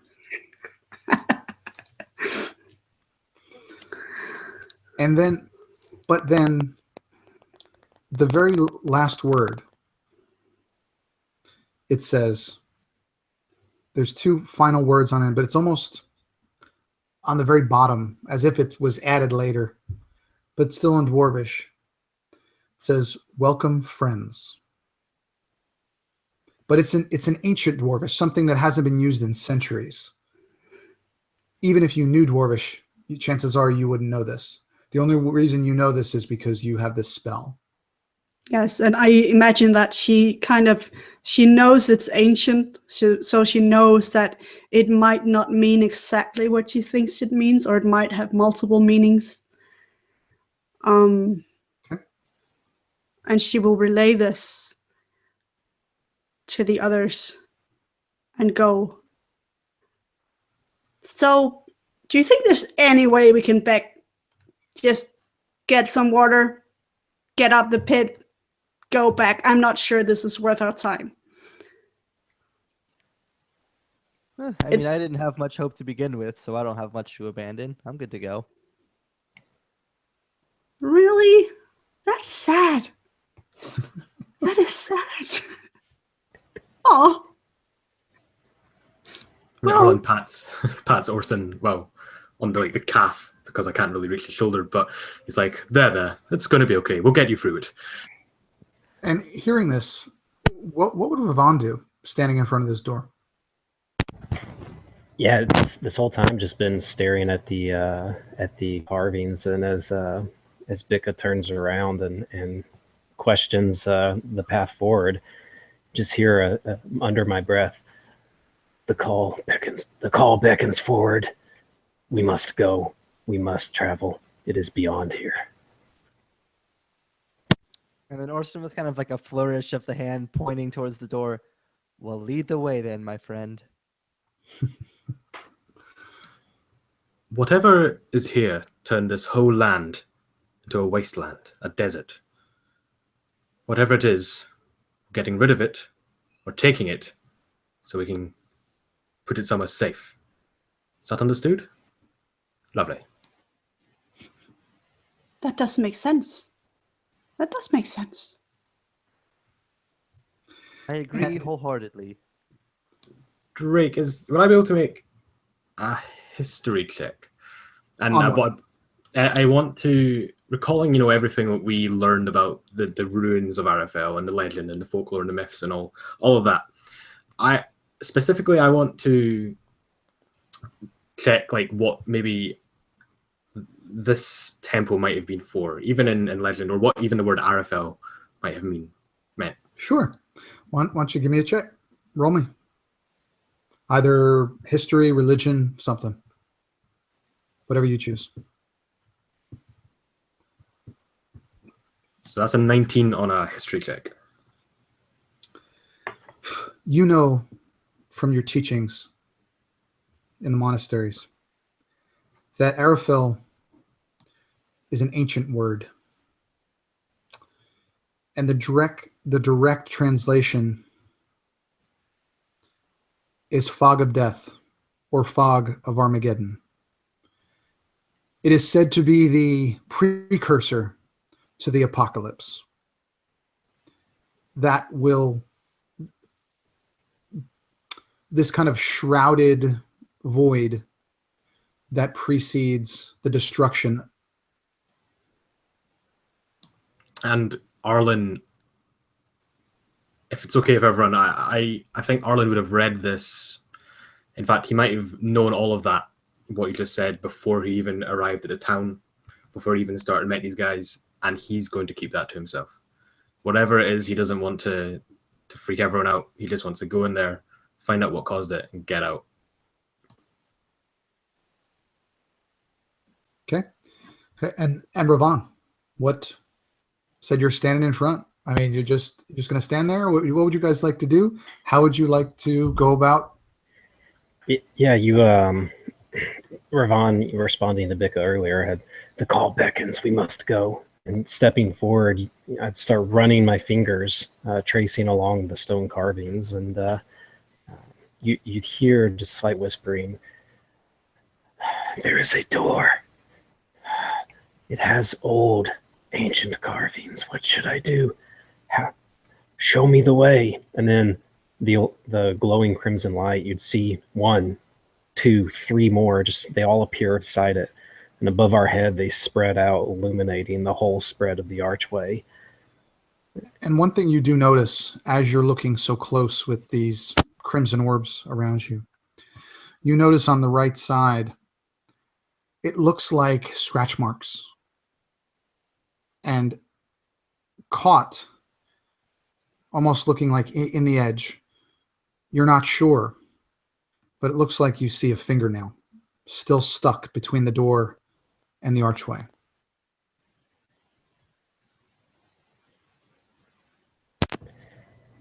Yeah, I'd kind of step to the side. I'd take a knee and look closely as I pluck this fingernail out.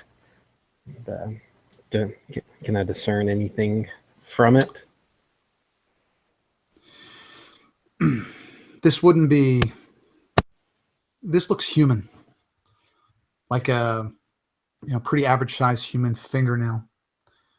But it's dried now, of course, but it looks like this was actually pulled off. Like there's some skin and some meat on the back end of it. Like something was caught and they pulled it out. So, taking this, putting it right up to the edge of my nose with the old flesh there, you'd hear a deep inhale, and standing up, I'd turn around, throw it at the chest of the half-elf. This reeks of your taint.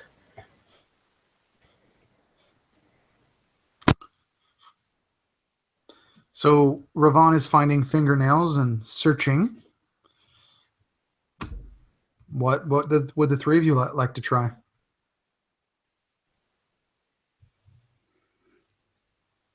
So we want to go through this. We're sure now. Ravon, you seem very, very certain.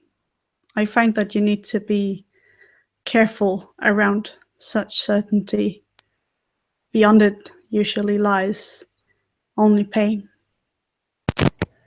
Beyond this lies our calling. We must go. You notice more insistent than previously, insisting upon this. Can I roll an Arcana, maybe? Have a look at the door. Sure. The magics. Ugh, that's an 11.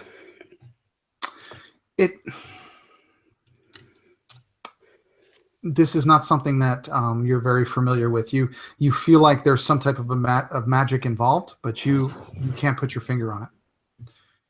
And go ahead, Jeff.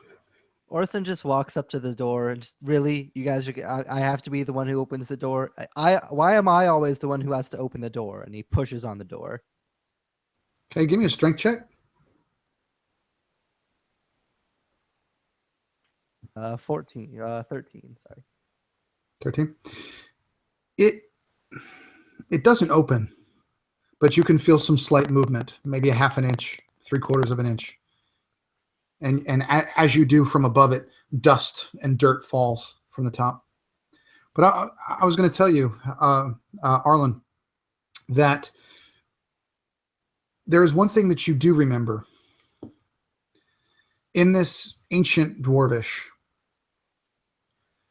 you were taught a single prayer. And as you're in this place, something hits you. And this prayer, although you don't remember it, speaks of a lake beneath the desert.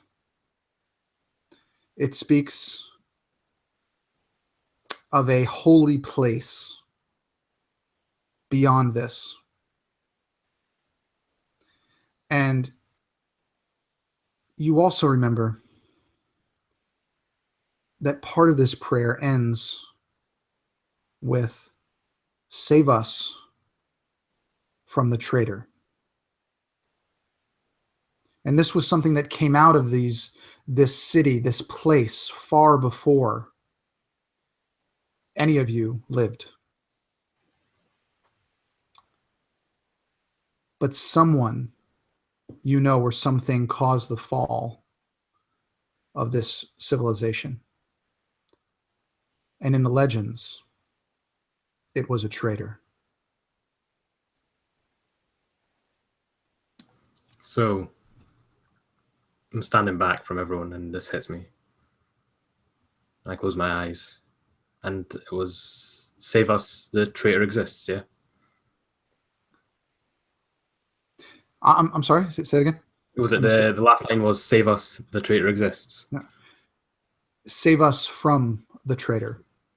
In this ancient language that you only know the meaning because you were taught it. You don't know the language, you just know the prayer and the meaning of it.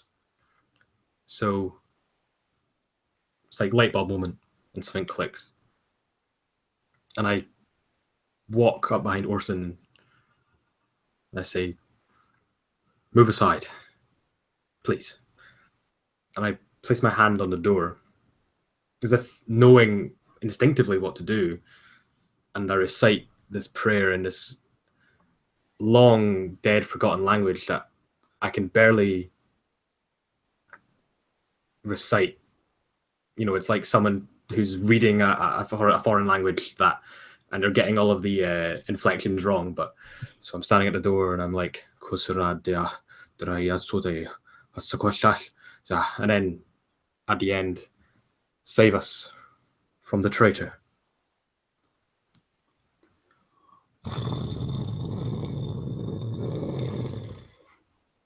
The door slides open, dust falling from the top. Ravan hasn't moved. He stood there. And as it opens, you are overcome. You are just bombarded with a smell that I'm sure some of you are familiar with. Just rotten flesh. But not only that, but kind of a musty, old, just basically, it smells like a tomb. And good. I'm sorry, on you go. No, you go. Go ahead. And just as the door slides, Arlen stands there triumphantly. And he just turns to Becca and he says, when you write a song about this moment, can you leave out the smell? You know what? I'm not sure I can do that, even for you.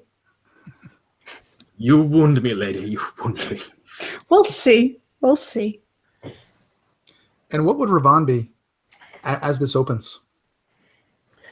Yeah, as soon as there's a clearing in the door, you'd notice that there'd be a pulse of the crimson glow in his eyes. And with this illumination, you'd see that there's actually, in like a branching vein pattern, there's a deep purple-black branching from his eyes starting to move out to his face. And he just strides forward. And would the three of you follow? Okay. This is a long hallway. There's very little decoration, but it is carved brilliantly. This has to be some dwarven type of thing, but it's a stone that you don't recognize. It's black. This isn't something you would usually see in the desert. It's usually sandstone in the desert or limestone. But this looks like just black marble or granite. Smooth sides, almost glossy. And it's just going straight down for hundreds of feet. You can notice that it's actually kind of pitched down a few degrees, like you're going downhill. And you feel a breeze blowing through. And that smell is getting worse and worse and worse as you go through. Now, would the smell bother Ravan, or is this normal for him? You would expect it to, but he drives forward unfazed, seemingly unaffected, more realistically cut off from his senses at this time, just like tunnel vision. And how would you guys be going? Would you be going carefully? Would you just be, especially Ravon, as you're leading, would you be really paying attention, or would you just be trying to face something? So yeah, since we've been traveling together for weeks now, and given the minimal talking of Ravon, even the brief interactions, you notice as we move further into this, my speech is becoming more insistent and anxious, and my pace is rapidly increasing, almost to careless. Okay. And would you guys keep pace with that, or would you fall behind? Orson would keep pace straight on ahead. Okay. What about you, Charlie? You're a gnome, so you probably can't keep up if he really goes. No, and even more so because Arlen is so used to moving silently and judging every step as if it was his last. So he's starting to fall behind. Okay. And as this black granite kind of tunnel opens up, you guys can see probably 20 feet ahead light, but not sunlight. It looks like torchlight. It's kind of that orange-yellow glow of torches. You see that this tunnel opens, and that this room that you're in, probably 30 foot by 30 feet and probably 20 feet high, is made of that same granite. And in the center of this room is a black, that same material, but it looks carved. It looks like a sarcophagus of some kind, but is etched beautifully. And the strange thing is, in this room, there's no dust on the walls. There's no dust on the floor. But again, it is eerily silent. Would you approach this object, or would you stay there? Yeah, barreling down this stairway, as I reach the precipice to enter the room, this fast pace comes to almost a screeching halt as this sensation washes over me, and you'd hear Ravon whispering, "This is the room. This is the room. I see it. I must. And slowly, kind of trudging steps forward. And Orson would actually blow by him when he stops to slow down. Orson would just be like, "What's the holdup up there?" and kind of shimmy past him and just go right into the room. Okay. And Bigger will scream, "No! No! Step back from the certainty. The certainty is not your friend. I promise." And Jeff, For once, how far would you go? Would you go all the way up to the sarcophagus? I'd go as far as I could go before something happened that would stop me. Give me a dexterity save, please. Beautiful. My specialty. Ooh, 19. As you get just a few feet from the sarcophagus, the tile, this black carved tile floor, drops out from everything around that. You feel it give way, and because you're elven heritage or something, you're nimble enough to just take a half a step back as you see this ground give way, and you hear after a few seconds the clanging of this tile on what you can only imagine sounds like metal. You don't see anything, but you hear it, and it echoes through this room. And the smell, when those things fall, you are just assaulted by this rotten flesh smell. And by the way, I need everybody's passive perception, please. If you could put it in chat.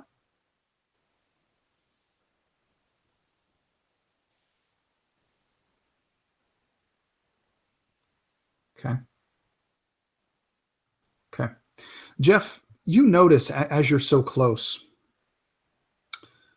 on the bottom left-hand side of this sarcophagus, there's a keyhole.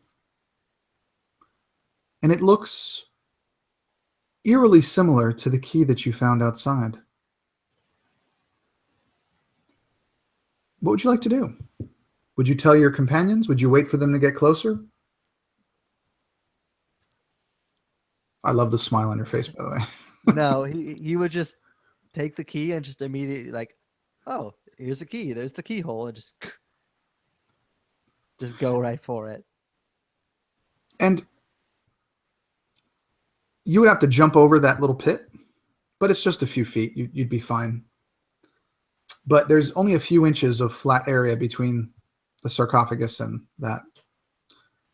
And as you put this in, you turn it, and you start to hear gears turning. Just kind of the...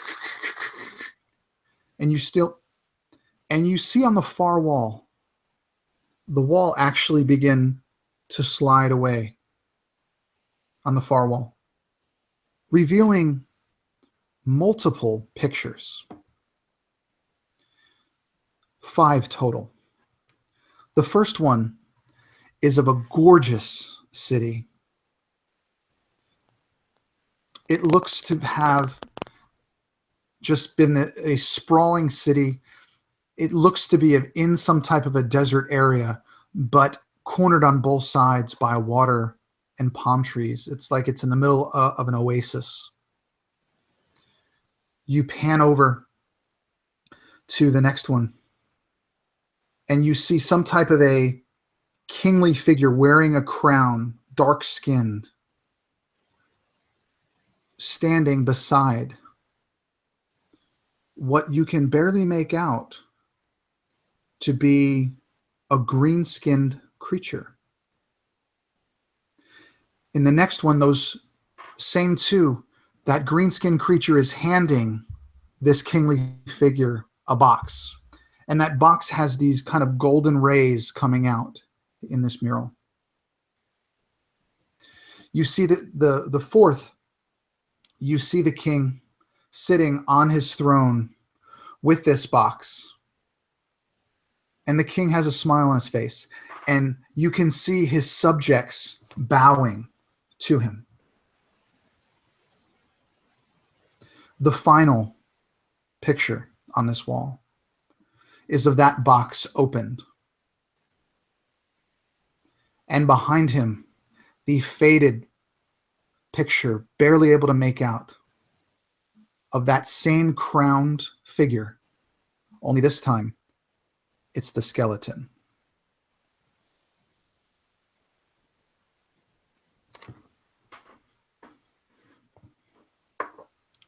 What would you like to do, guys? And feigning obliviousness, just kind of looks over towards our dragonborn friend and says, "Ha, almost looks like you, huh?" What? Where? I'm there? No, of course I'm not there. Ancestors. This could be it. This could be it. This could be why I'm here. We're here. Yes. Bringing gifts. That's good, right? You look happy. As Bika is talking, you hear Revan, I must go. And as Revan walks right past her, Bika, you would notice that as I'm glowing, bathed in this crimson light, you would see my face, the black, purple markings spread the entirety of my face now. And I'm starting to stride forward towards this sarcophagus, which you would see the seam of the seal is glowing crimson, as if there's a bright crimson light from within the sarcophagus. At this, Bika will definitely try to grapple you and keep you back. Give me opposing strength checks, please.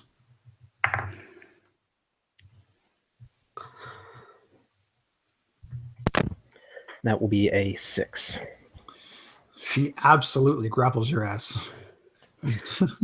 She is somehow she uses she's almost kneeling, but that makes it so that she has momentum to basically just barrel you down, and she will almost punch you with her body and just keep you down, or like in not in a headlock, but in like a body lock.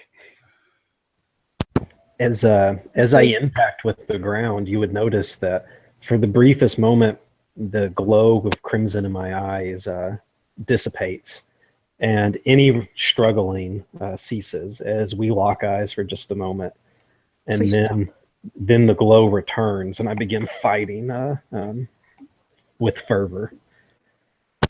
I need everyone. Stop. I need everyone besides Lisa to give me a wisdom save, please.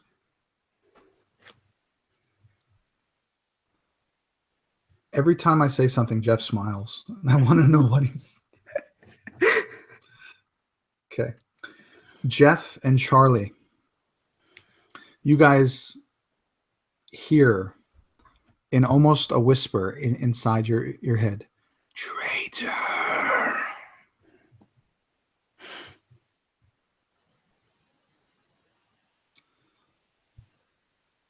And seeing this, guys, you also, as you hear this, as that last syllable comes out inside your head, that glow from inside the sarcophagus seems to get a little bit brighter as the top, you hear just ever so slightly, shifts. Just a... What would all of you like to do?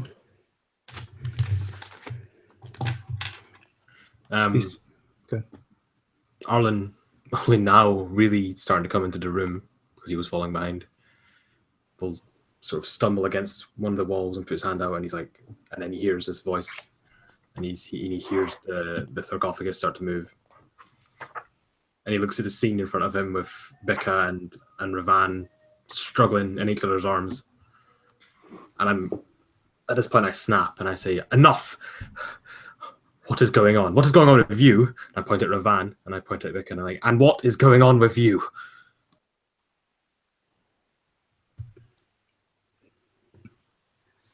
And she will look back up at you. Poison kind of dripping from her teeth again. And go.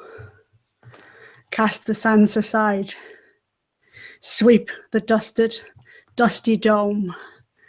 Beware the traitor. Save the traitor. She almost looks desperate at you.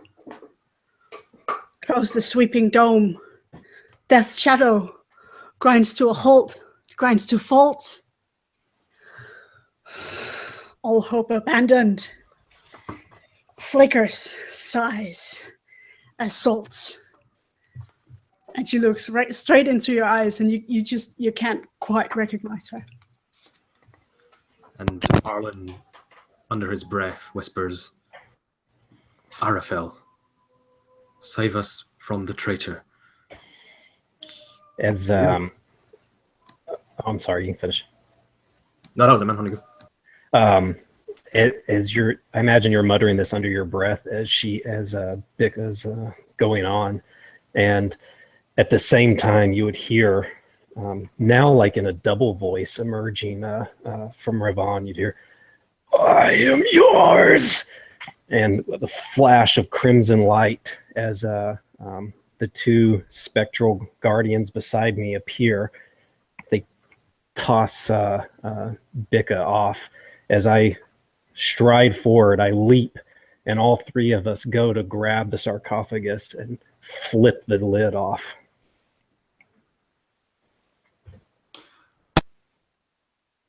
And Jeff, what would Orson, would he be trying to flip this lid off? Would he be looking at those pictures? What?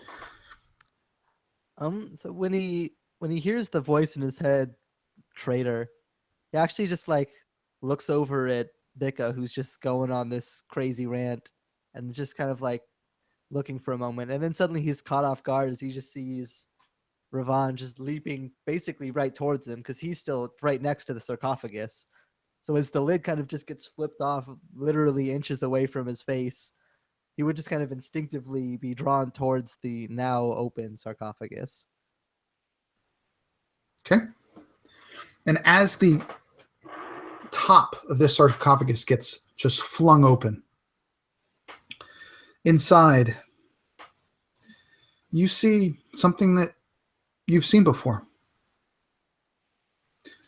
You see a human-sized creature wrapped in bandages, worn and old, brown and grays, stinking beyond anything you can imagine.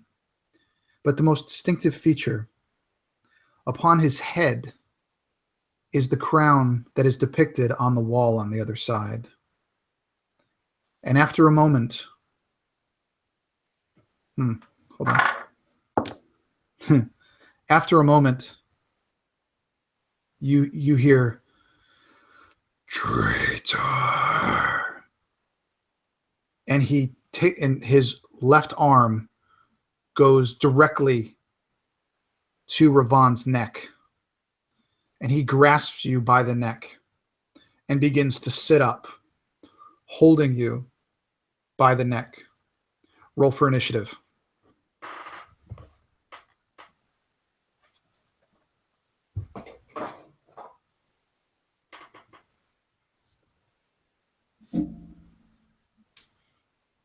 Okay. Let's see what he rolls. Okay. He's going to go first. And as he does, he looks at... Now, tell me, Bika, how far away are you from this thing? I can't be many yards away. I'm thinking I probably pushed Ravan about like maybe 5 yards maximum. Okay. But you know, dealer's choice. That's fine. No problem. So what happens, guys? He sits up and he looks at all of you. I mean, you're just a few feet away, except for Bika. And he opens his mouth and he goes, again, "Traitor." And as you hear that R sound, his jaw kind of unhinges and opens up even further. And flying out of his mouth is just this swarm of locusts and biting insects that begin to swirl around and around. They just keep coming until a 20-foot sphere just encompasses all of you. And I need all of you, please, to make me a... Sorry. I got to find out which one it is. Sorry. I apologize. Sorry, I'm improv in this too, so give me a minute. I need everybody to make me a Constitution save, please.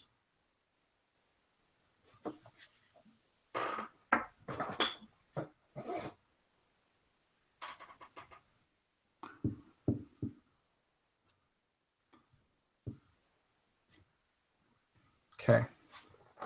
And Charlie, I still need yours, buddy. Yeah, it's there. It's an 8. It's at the top. Okay.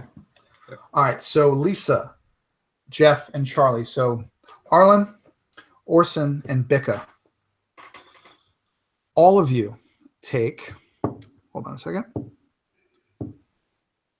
23 points of piercing damage as these insects just swarm and bite and claw at every piece of skin that is there. Ravon, you too take 12 piercing damage as you made the save. They're crawling on you, but he's holding you. And he is, and again, if you have resistance, that's fine. Just factor that in. But he's holding you, and this swarm just keeps circling and keeps circling. What would you like to do as you are first in initiative order from the party? Yeah, as this insects locusts begin to swarm around us, they go all over Orson and Arlen and Bika near me. My drow priestess, spectral guardian, she sends out a spectral sphere over me to keep the insects away, and I just lean forward, and coming from kind of around me, less so much my voice. Your time is over. The crown will be Novorum's, and I thrust the lance directly into it. Into what part of it? Straight into the face. Okay. Well, as he's holding on to you, roll with advantage. Okay. Then that will be natural 20. Nice. How do you want to do that? Roll your damage, add your mods, and double it. Perfect. 11. So that'll be 30 points of damage. Nice. And then with the lance firmly implanted within the head, that would be a 17 to hit. That hits. Yeah. There we go. So for an additional 13 points of damage, one thrust, as I say this, goes into the skull, and then I just rip the lance up with the second blow. Awesome. Next, we're going to go with Lisa. And because that's drumming almost in sync with all these locusts and the crazy sounds that they make, and she casts Warding Wind, which is like in a 10-foot radius around her. So everyone within her radius will be affected by this wind. Hopefully, the locusts as well.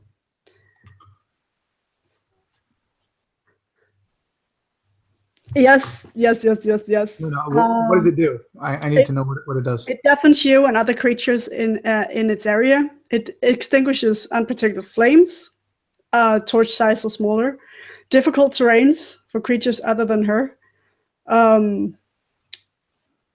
Attack rolls, ranged weapon attacks have disadvantage if they pass in or out of the wind, and it hages out vapor, gas, and fog that can be dispersed by a strong wind.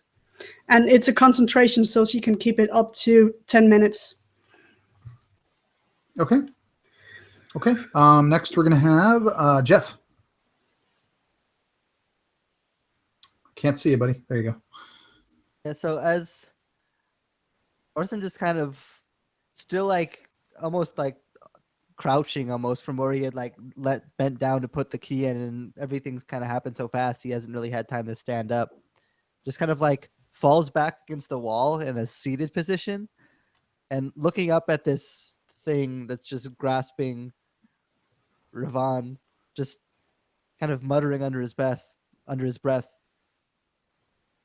Great spirits, those who would seek to attack, hold them off. And he goes to like reach up towards Revan, and at the last second his hand comes back around towards himself, as I'm going to cast protection from good and evil on myself.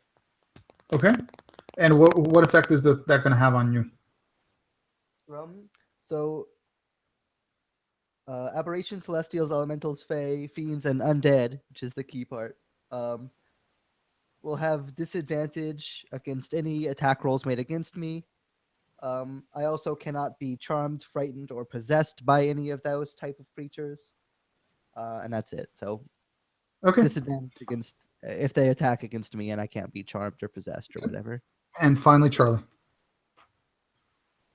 So yeah, Arlen's at the foot of the steps into this room, and then the swarm happens, and he's being clawed at and bit at, and he falls back against the steps, and he's like, he's swatting away flies and mosquitoes and locusts, and he looks through the scenes of battle, and he sees Ravan being held by this figure, this deathly kingly figure, and then he looks at the crown and he thinks, that's got to be the key, and he shouts out to everyone, the crown, destroy the crown.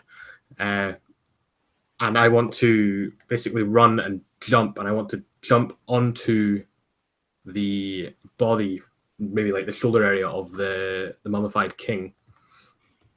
And if it's okay with you, because I'm still swatting away these flies and stuff, if I could actually do that at disadvantage, because I just give me an instinct is- acrobatics check at disadvantage. So my first roll was a 17, and my second roll was a nat 20. So that'll be acrobatics. It'll be That's 22. fine. Yeah. You do whatever you need. That's fine. And if I have enough, I'd like to attempt to de-crown the king as well. Do I have enough movement and stuff to do that? With just with your bare hands, or how Like would you if- like to try to remove the crown? You know what? That's a trick question. I don't know. How would you like me to remove the crown? You tell me, buddy. I'm playing I'll off tell you. you what. I'll as he's swatting away mosquitoes and locusts, and he jumps, and he's now focused, and he sees this figure coming into view, and he pulls his spear / quarterstaff off his back, and he'd like to attempt to like almost bat it away off his head, like knock it as he's jumping. Okay. Just tell me what I need to roll. Give me an attack roll with disadvantage, just due to the complexity of what you're doing. And the DC is 15. So first one was an 18. Second Okay. was 14 plus my attack bonus, which would be 21. Wow. Then I would say that you absolutely knock that off. And when you do, that sphere, that the spell Insect Plague that he has cast, you see all of these insects drop to the ground, and they all kind of puff into little black smoke. They almost basically disintegrate into nothing but a little bit of dust.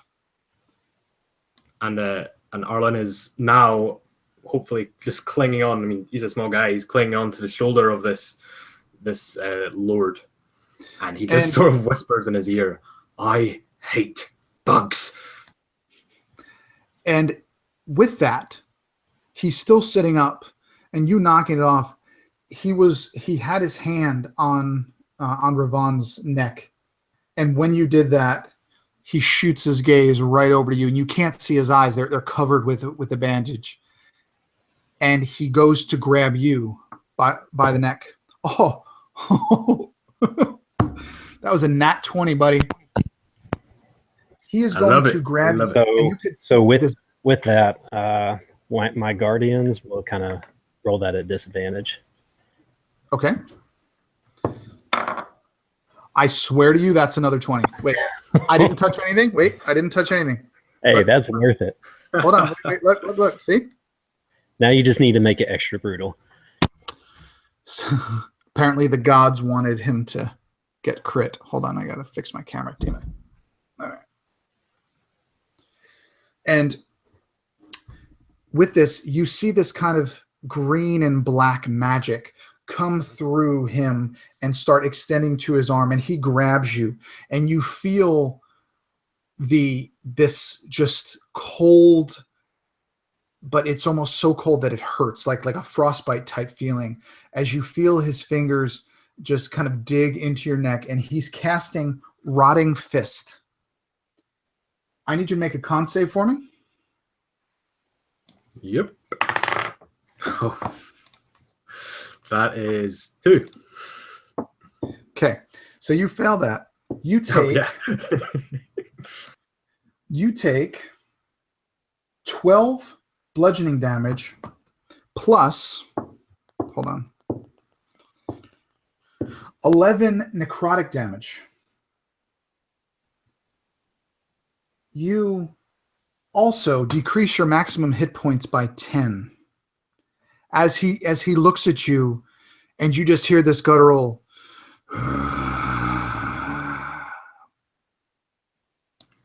So I imagine that, he's grasping my neck, and droplets of blood are now dripping down my neck. And as he casts this spell, Arlen he's just hanging there by his throat, and he just falls unconscious. I'm down. But also, if it's Kovidric, I imagine that when my maximum HP decreases, I imagine this skeletal king, some of the flesh and muscle and sinew starts to rejuvenate, and he's almost taking the life out of me and regenerating. Okay. Yeah, I'm down, and Arlen is just sort of swinging there now, a lifeless form amongst the chaos. Okay. But he is still holding on to you. Ravan.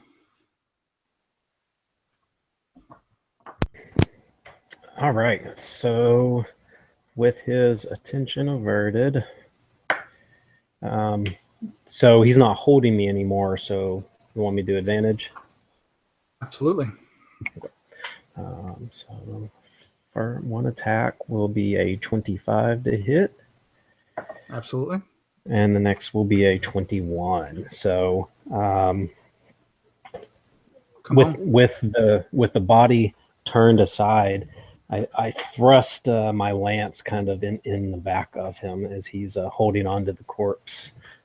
And both of my spectral guardians, they swing their blades in as I've got them pinned down from all three sides. And that will be 23. That will be, good Lord math, 34 points of damage. So again, describe how these two attacks take down this mummified king. Yeah, so it briefly turned to grab our gnome, and I thrust my lance in through the back of it, square in the torso, and my drow warrior swings his sword from the side, just decapitating it as the head tumbles off into the pit. Nice. And Charlie, what happens to Arlen when this mummy gets decapitated? Where does he land? So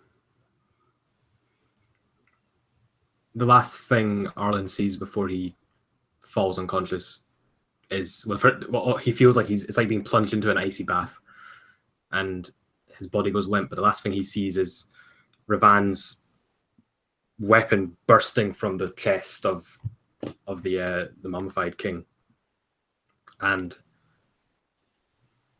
I think so. There's a pit, right? There's like a very small piece of land, and there's a pit. Yes. And I don't know if I would be knocked clear because I was being held. You could also fall into the sarcophagus, but I'm going to leave it up to you. Whatever you'd like to do. Okay, I'm going to roll for it. Okay. I feel like because of the nature of this, I want to leave up to chance. So go for it. So let's say if I roll high, I'll fall into the sarcophagus, and if I roll low, I'll fall into the pit. Okay. So. Okay, that doesn't help at all. That's a 10. Well, you got to roll again because that's right on the cusp, dude. Yeah, man. Come on. Okay, that one fell to the table. I swear. Okay, that's a 14. Then you get dropped, and your arm kind of hooks in the sarcophagus, but the rest of your body's just kind of there. You'll slowly slip into the pit if somebody doesn't help you. But for right now, your body's just limp hanging on. Yeah. And go ahead. While this mummified king is dying, and Ravan has his spear held in, and Oren's and he's falling potentially into the pit. Orson actually crawls around the other side of the sarcophagus, and while everyone else is distracted by everything that's going on, is going to try to grab the crown. Okay. You can absolutely do so. And what would you do with it?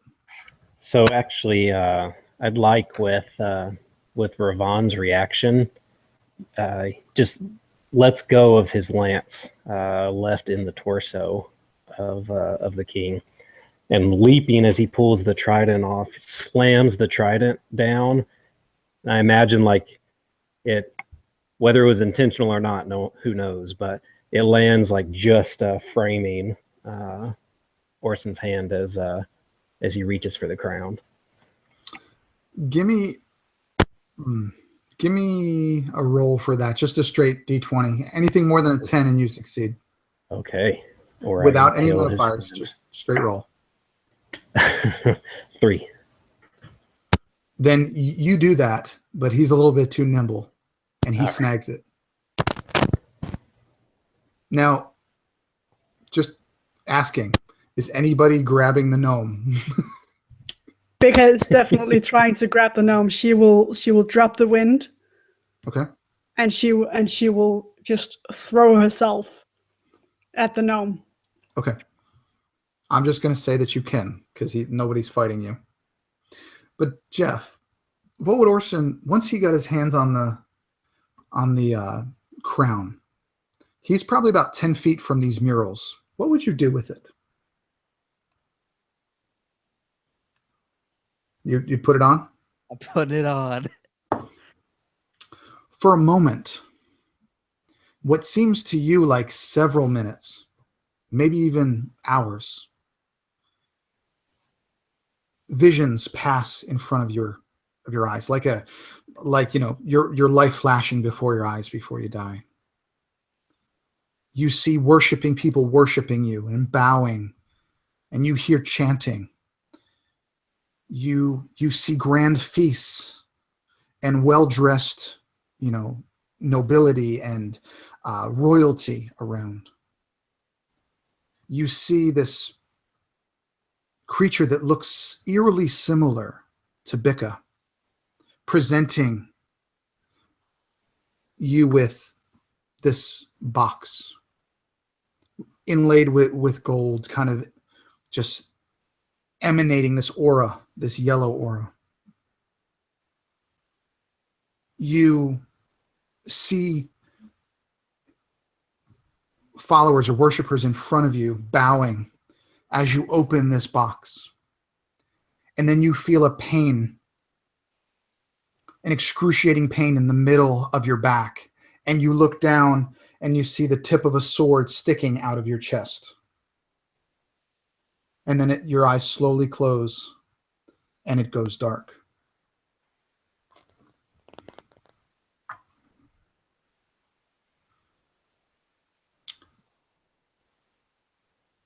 Now what, guys?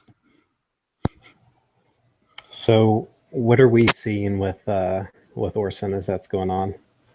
You are just seeing him, kind of his eyes rolling back in his head. He's kind of like kind of gyrating, like he's having a moment.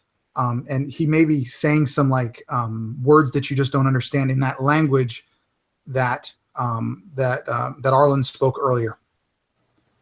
But you don't understand it. You don't understand what he's saying. And after, just to you, is 4 or 5 seconds, he would pass out and just fall prone, flat on his back. And to you, it would look like he's asleep. Mm-hmm. And the last thing that you hear, Jeff, one other thing, is your own voice. Traitor.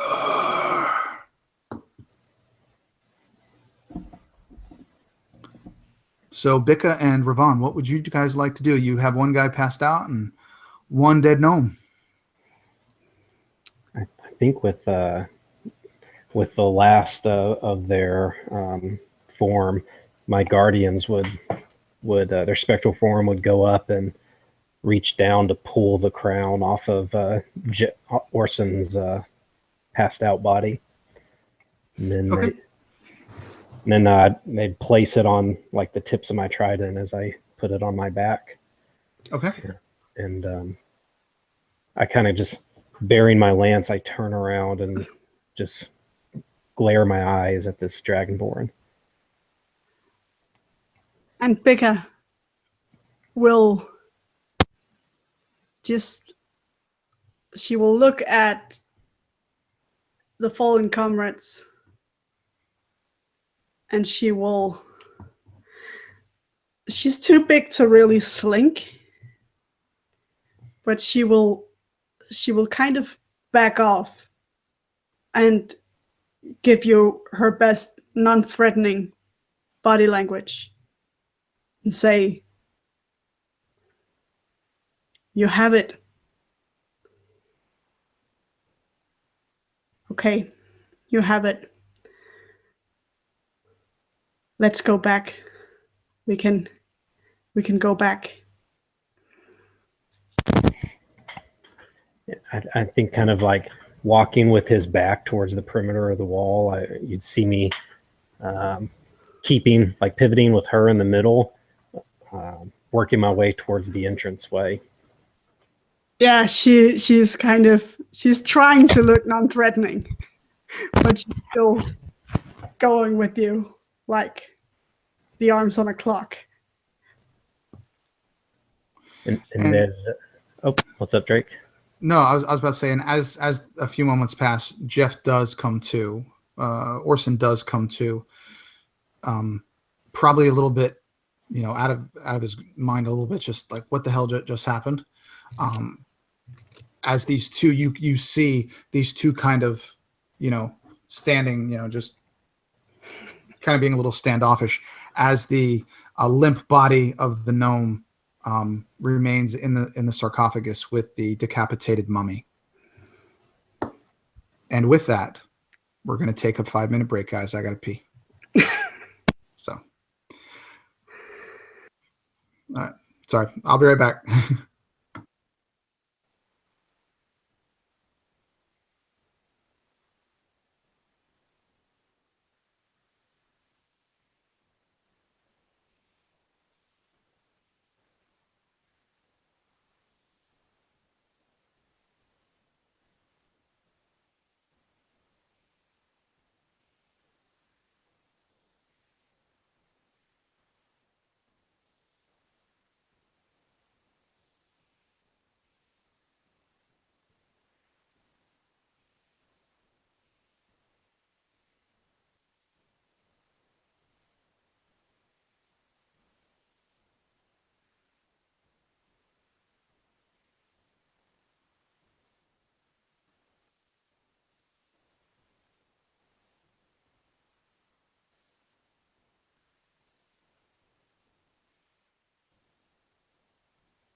Oh, that didn't work out. Hold on. Oh, well, that's fine. Hope everybody's enjoying it that's watching it. I think these guys are doing a hell of a job. So, Charlie, it really wanted to kill you. I considered it. I was like, you could just fall in the pit. But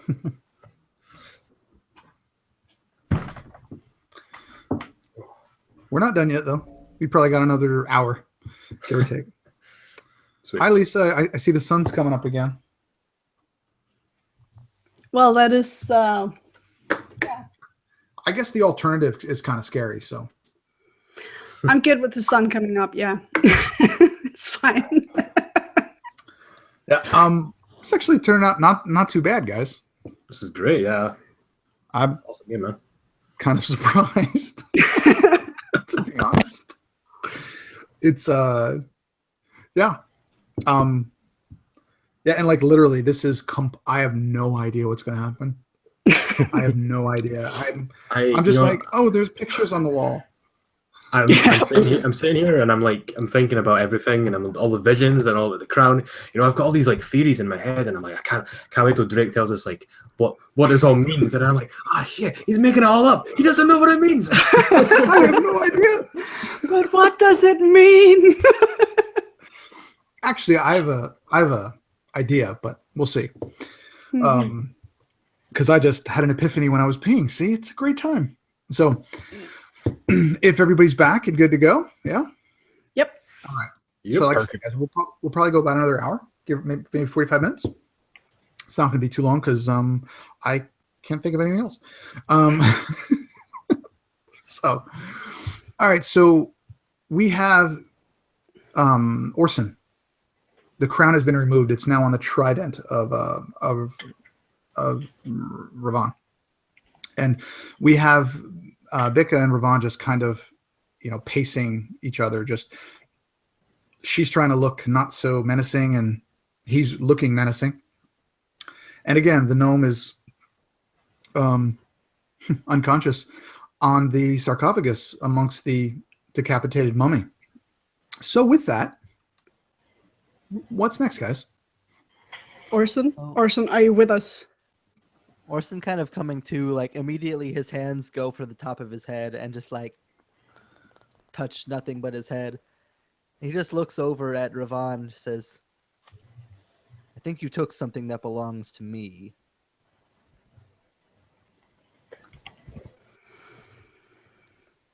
As Bika actually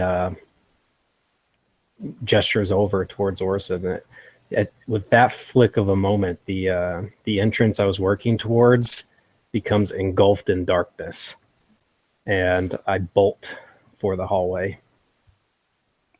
The one that you came down? Yep. Yeah. She will try to follow. And now you have your back to her, so if she catches up to you, she will get that crown. So full speed ahead into the darkness. You'll probably hit the wall instead of the door, but we'll see. Give me a roll, Bika.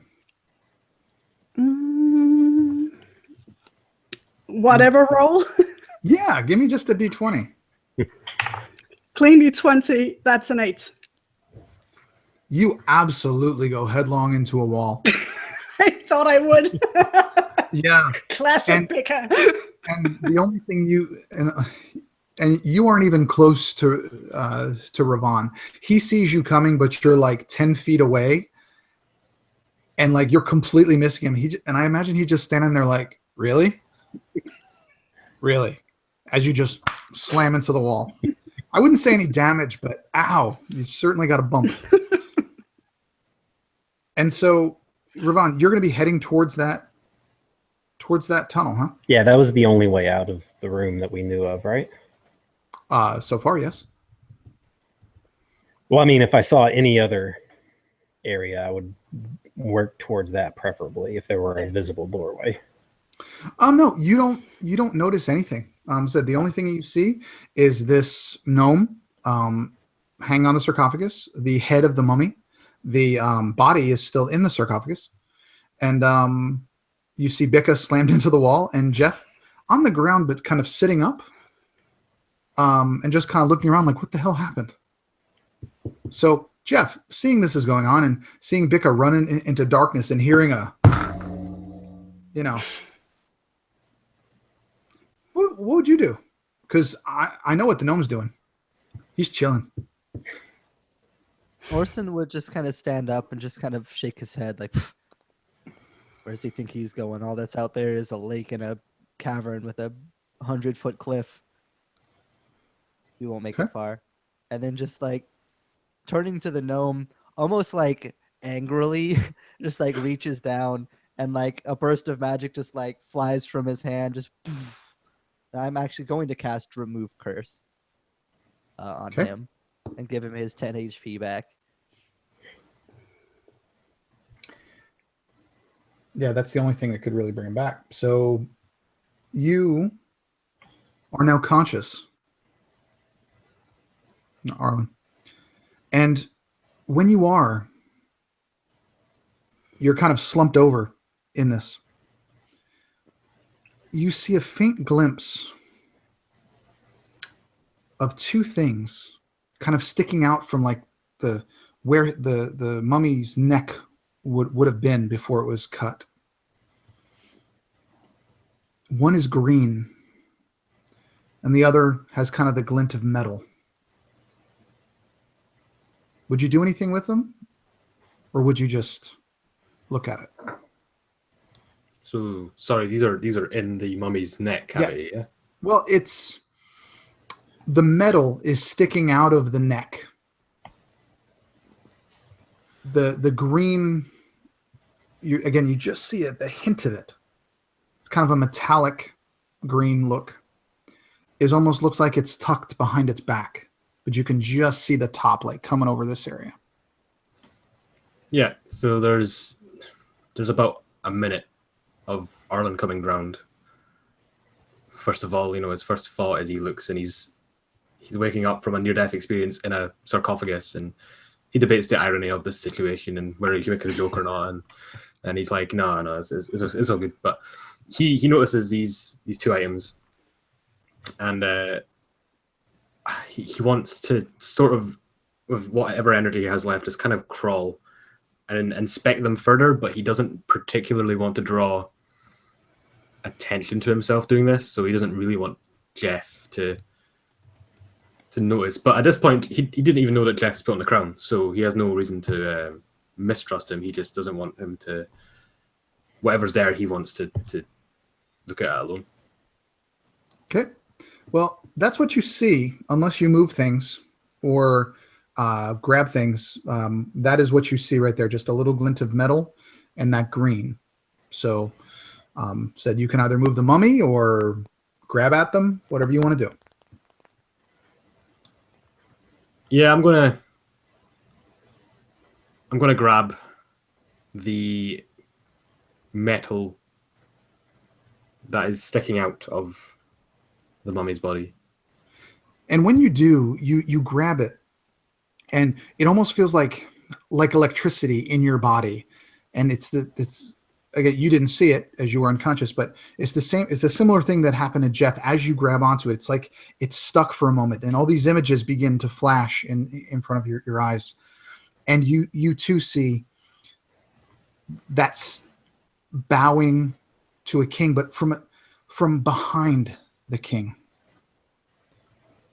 You see everyone down, and you have this feeling that now's the time. You have to do it now. This is what you have to do. And you see these images of you walking closer. And as this box that is in the king's hands opens, you see yourself pulling out this blade and jamming it into the back of this king and twisting it. And one thing you do notice is the hand holding that is a very dark blue shade. And then you let go of this blade and you begin to run, and you feel in your mind, you feel your heart pounding, you feel fear, you feel anger, and yet the satisfaction that you completed your mission. And then you begin to feel several things piercing your back as multiple arrows just embed themselves. You feel warm blood just rolling down your back. Until finally, after a time, death takes you, and darkness is all you see. But your hand is still touched, and the others see you grabbing this, and you're kind of shaking like you're being electrocuted. But your hand is still stuck to it. And as I come round again, back into the room, I just, absorbing all of this, and I blurt out, not speaking to anyone but myself, "Traitor. and I sort of look at my own hands, which are now the same skin color that I am, not dark blue. And there's just all these dots in my head, and I'm trying to connect them, and none of it's making sense, and I'm still weak from the battle. And yeah, I'm just because you wouldn't know what Jeff saw. You wouldn't know what Orson saw. Yeah. So I'm just thinking traitor, and I'm just trying to figure out what it all means, basically. And I'm looking up at the 5 pictures on the wall, and I see the box in the king's hand, and then I look at the king's. Hold on, sorry. Maybe I didn't explain it properly. You are stuck with these images until you find a way to let go of this thing. You can't do anything except hold on to it and just have these images keep going across your face over and over and over again. Okay, yeah. So that's I'm just seeing that then, and I'm just like, shaking and sweating, and it's nasty. And I would imagine as you did this, like you're jerking, you actually are bringing the back of this mummy up, like you're lifting it up a little bit. And the one thing that you guys notice, you hear an audible click, just a, and the center mural when this happens, you see again around it just dust falling, and you hear as that wall slides back to further enough that you can't see it from where you are. Whatever caused that, pulling that mummy's back up, there must have been some type of a switch, a pressure switch, push that back.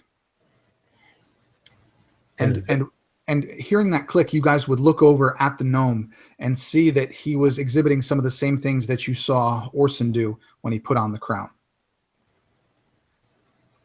As the gnome reached forward and was getting this electrocuted, not too long after you heard the clud of scales on a wall, the globe of darkness would have dropped, and you would have seen Ravon standing there with the lance tip pointed at Bicca, and you'd have been starting to say, "Why are you a traitor?"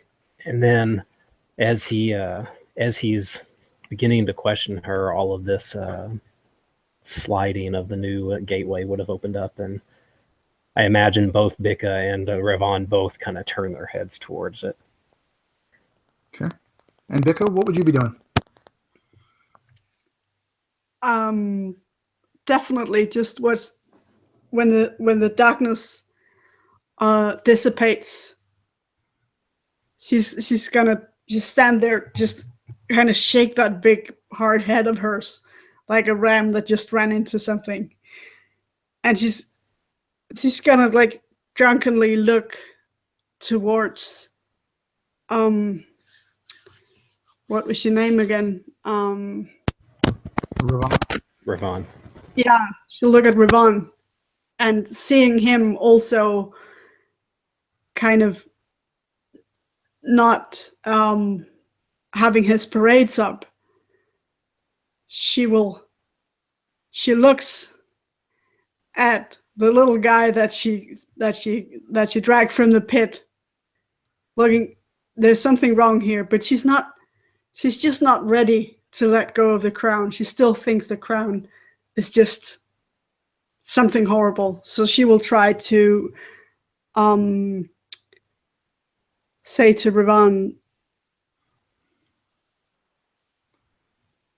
young one, I think you will give me the crown. And she will cast suggestion on him. What does he need to roll? He will need to roll wisdom save, DC 15. Go for it. 14. Yes! Yes! It is like 5 in the morning where she is. She's giddy. So I might be a little bit tired. So, I imagine that's what Bicca done. Like she's like, yes, pretty much. So Ravon, would you just hand it over? I mean, how would you think you would toss it? Would you hand it? Would you just extend your trident? like kind of like Yeah. begrudgingly, like holding it back, but So I'm, holding her at my lance point, and then as she whispers these words, you'd see me kind of just drop the lance, and then I'd reach behind to my trident and pluck the crown off, and then start handing it forward towards her. And would you take it, Becca? And what would you do with it? Oh yes, she will take it, and just as soon as she has her claws on it, she will try to break it on the wall. Just violently try to smash it completely to bits. Okay. Jeff, while this is going on, what's Orson doing? God, this is complex, by the way.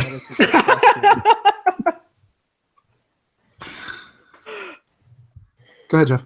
I think Orson would actually, he would have like started to reach towards the gnome to try to help him out, and then suddenly he's caught off guard by all this sudden commotion. But seeing the crown in Bika's hands would actually take a moment to go back to our gnome friend and try to shake him of whatever's happening, and seeing like his hands basically like glued to whatever this thing that he's grabbed, we kind of put two and two together and try to like pull his arms off of it. Yeah, I think that you could. I don't think you need to make a roll or anything. You absolutely could. And I imagine when you pulling him back, you would both fall off of the the sarcophagus. It's late for me too. And just kind of land prone there. And as you do, Arlen, those images slowly fade. You remember them, and you have a mark on your hand. It's like it's not cut, but it's almost like a burn. And it's just a straight line with the tip, but it definitely hurts. It's like a blistery burn, and the two of you are off of that. So you try to destroy this crown. This is made of gold. It's very malleable. You can crush it, you can mash it, but you can pull it apart. But you're not going to really do anything to it other than just pull it apart. It's not. So sure, you can absolutely bash it into little bits. She will do that, even knowing about magic, knowing that it's not going to help. But she's so desperate right now that she will try anyway, and just be stupid about it. So as she does this, it's in multiple pieces. Let's say a dozen pieces. And I imagine she's hitting it and slamming it, and she's out of breath. And I imagine her being satisfied when this thing's in multiple pieces. And as you look towards your companions, you hear, and you turn back, and it's now back together, exactly as you started. Ravan, you see this. What do? So as I hand this over, as it leaves my my grasp, as she begins smashing, I imagine it takes me a moment to recover from the haze in my mind. And as I see the piece, I regain myself as I see the pieces on the floor start to reassemble. Looking up at Bika, I see her satisfaction just draining from her face. I thrust my lance towards the ground in the middle of the reformed crown, and I begin to slide it back towards myself, not taking my eyes off of her. Okay. And Orson and Arlen, what do you guys want to do? Orson kind of just stands up, kind of, I imagine, pushing Arlen off of him, considering he pulled him out backwards. He probably would have been on him, and just kind of like not throws him to the side, but just like kind of rolls and pushes him away. And as he stands up and just looks over towards the two of them, just like slams his hand onto the side of the sarcophagus, probably hurting it, and just says, "Enough!" And he holds his hands out towards the crown, and I'm going to cast Dispel Magic on the crown. Okay. So if it would be considered 3rd level or less magical power, it's immediately dispelled. If it's anything higher than that, I make a spell attack roll. Make a Let me spell know. attack roll. All right, and it's 10 plus the spell level that the item would be equal to is the DC. You need to roll a 15. That is a 16. Then you are successful. And what happens to this crown as the magic of it is dispelled, Jeff? So I imagine the first thing that you see as Ravon's kind of dragging it towards him, you would see where the cracks where the crown had just recently been smashed, that had been like molded back together. You start to see the cracks kind of come back as if they had only been covered by the magic, not taken away. And you see the cracks of the crown return to where it had been broken into pieces. And as the spell enchanting the crown dissipates, you see that slowly those cracks just begin to worsen and worsen back until they're just fragments of what used to be the crown that she had recently smashed into. It actually returns back to that form as the pieces of the crown just kind of, as the magic releases, it almost kind of blasts them apart. So the pieces kind of go flying a couple feet in kind of a circle from the center of the crown, but it's broken identically to how it was just broken. And then finally, after all of that, I imagine they sort of melt into this kind of viscous, fluid. And then each piece, depending on the size, does that poof of gold color as it evaporates into nothing. And you hear, when that happens, you actually hear the mummy.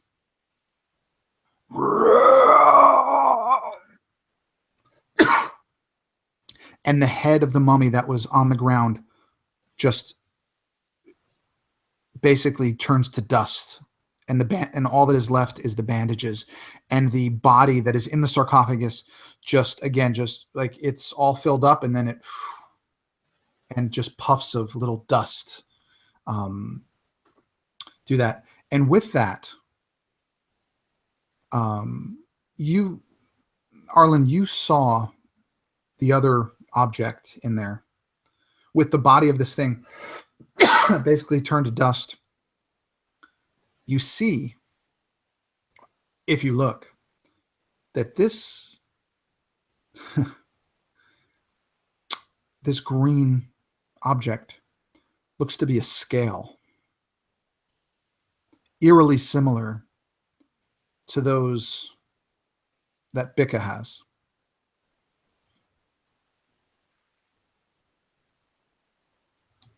So I crawl forward on hands and knees. I pick up the scale and I just stand there amongst the dust in the room. And Becca, I imagine you look over and you just see Arlen standing there looking down at his scale, and then just slowly his gaze will look to you. And is there any noticeable on your sort of scaly hide? Is there one section where it's really obvious that there's a scale missing, or there's a wound, or? Yes, actually, there is one side of her face looks like it has multiple scales, not missing, but growing weirdly, like if something has been pulled out at some point. And Arlen would just stare you down, this tiny figure, and just sort of disappointingly just toss the scale in your direction and just say, "Care to explain that?" Are you going to grab it to toss it? I suppose you have to, right? I'm already holding it in my hand. Okay. As you grab it, again, images through same throne room, but now you're looking at the king. Now you are listening as the king is speaking about the peace and prosperity that will come to his kingdom. How all of the people will live equally. How everyone will feast at his table. How everyone will enjoy the fruits of what they have created together as friends. And you will see a hooded, cloaked figure behind him. And you will see him thrust a dagger through his chest. You will see the king as the tip goes through and the blood, that king's blood goes into that box. And that gold color begins to, the aura tends to change to a red. And you see yourself chasing this hooded figure. You grab a bow and you begin to shoot arrows at this hooded figure as you're running down the hallway until one strikes true. And as this hooded figure turns, as you are close, this hooded figure takes another dagger and jams it into the side of your face. And you feel that cold steel pierce your skin. And you notice something fly off, but you don't care. You feel loss. You feel pain. This king was your friend. This assassin killed him. And as that wound begins to bleed, it has cut some type of a vein or artery in your neck.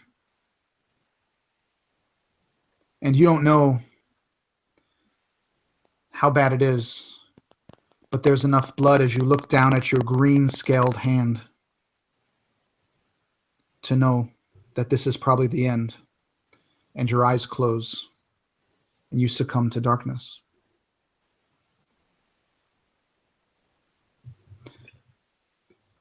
In that motion,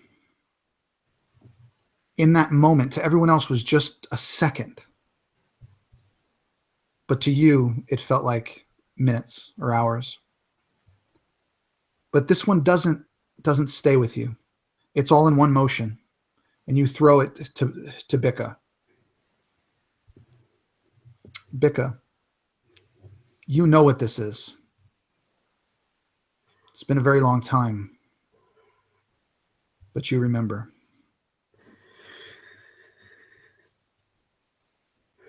You remember the stories that your father told you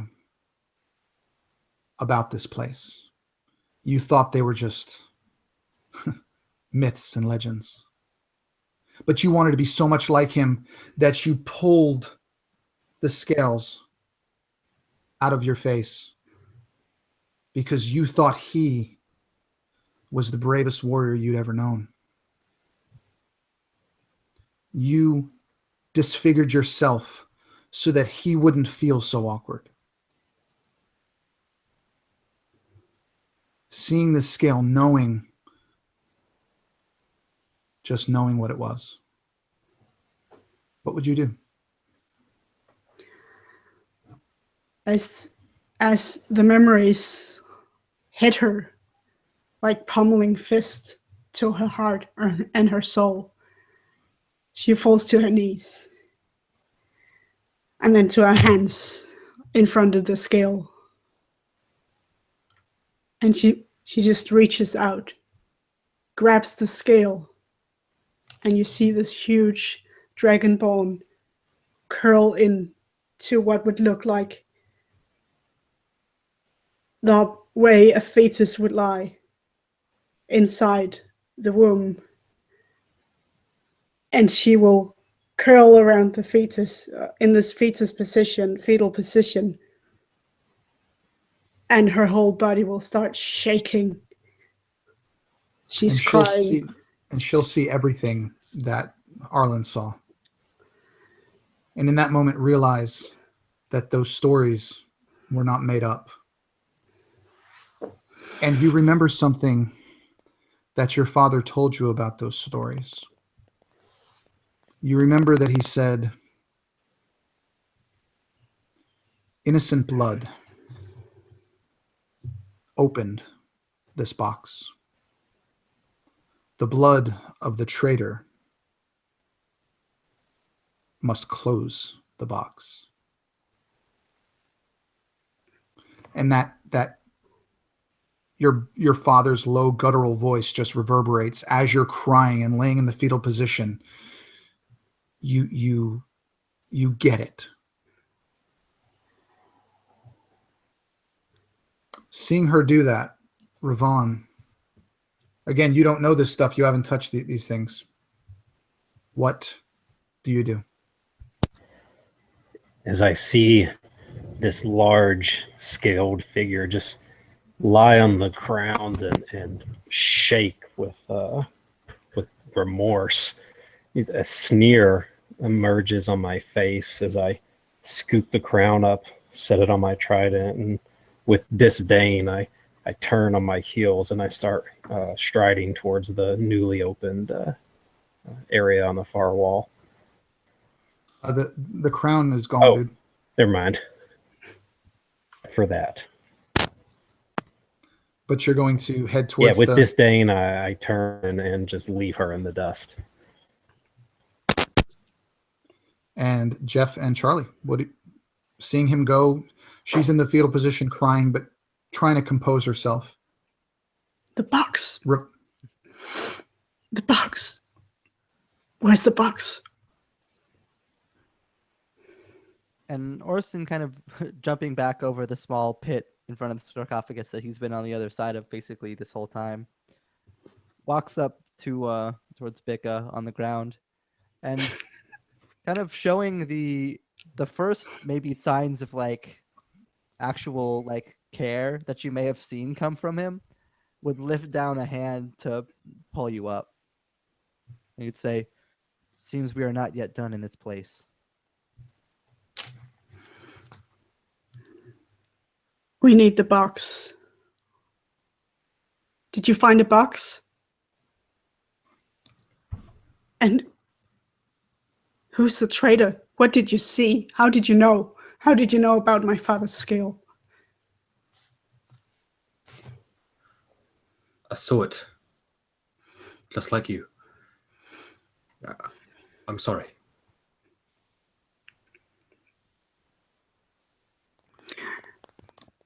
No, it was good. But we have to finish this. For a moment, I thought there was another end for me. But we have to finish this. And now I know what side I'm on.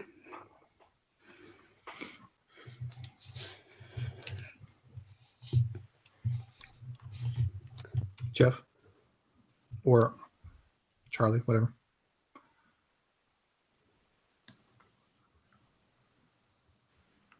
And Arlen will turn and call after Ravon. Where do you think you're going? We're a team. Finish this together. Then we best get moving. You okay? And he'll look back at Bicca. You'll be all right? I'll be all right when we get this finished. If this doesn't happen, things will repeat themselves, I'm sure of it. Arlen will smile and just say quite softly and caringly, for your father, then. For my father.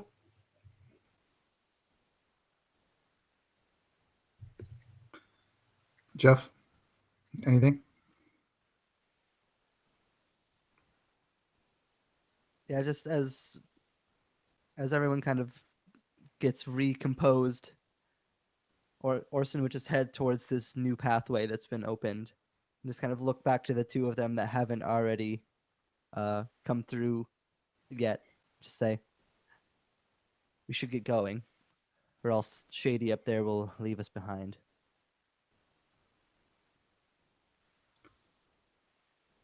And would all of you follow? Yeah. What, Lisa? I think Bigger will kind of frantically keep looking for the box because no one has it, do they? Mm-mm. We need the box. We need the box. Please help me look. Not in here. We've seen everything in here. It's probably up ahead.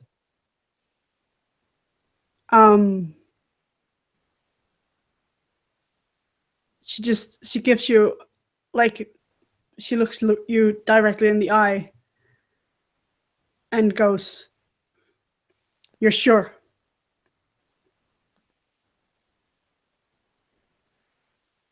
If you're sure, okay, let's go. And she will follow the others. I figure you guys are about 30 feet behind Ravon at this point. And Ravon, what you see as you come through this tunnel is a gorgeous throne room. A large table set with silver and gold, tapestries hanging. Again, this place there's no dust in this room. Everything looks clean, untouched by time. And at the far end, probably 60 feet down, you see a large throne. And on the seat of that throne, you see a rather small metal box, open and glowing this kind of crimson color. And small tendrils of this crimson have come out and they extend all through the back of this room. And it actually illuminates the back of it, giving this whole room this kind of red hue, one that you're rather familiar with from the Underdark. It doesn't affect your vision, but it helps. Yeah, immediately entering this room with the illumination from this room hitting my face, you'd see the black patterns have covered my face and they're branching down my neck into underneath my clothing. And again, a pulse within my pupils as I begin to start running forward into the throne room. And as I make it a ways in there, it appears like my steps are getting too long and I'm almost floating towards it as I'm drawn towards this crimson light. It seems to reach out towards me as I approach. And as you get within about 20 feet of this thing, you and you alone hear a voice inside your head. And the voice says, "Kill them. Kill them all." And this voice strikes a chord within you. For some reason, you believe it. It feels familiar. As you get, said, within about 20 feet, the rest of your companions come into the room at this point.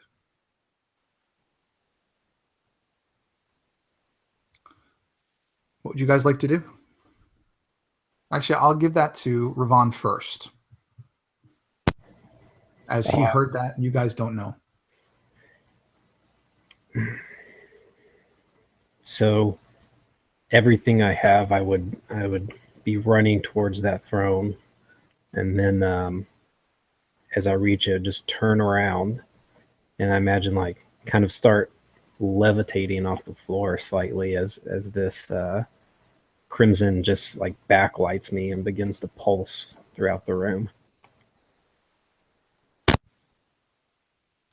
And seeing this, what would the three of you do?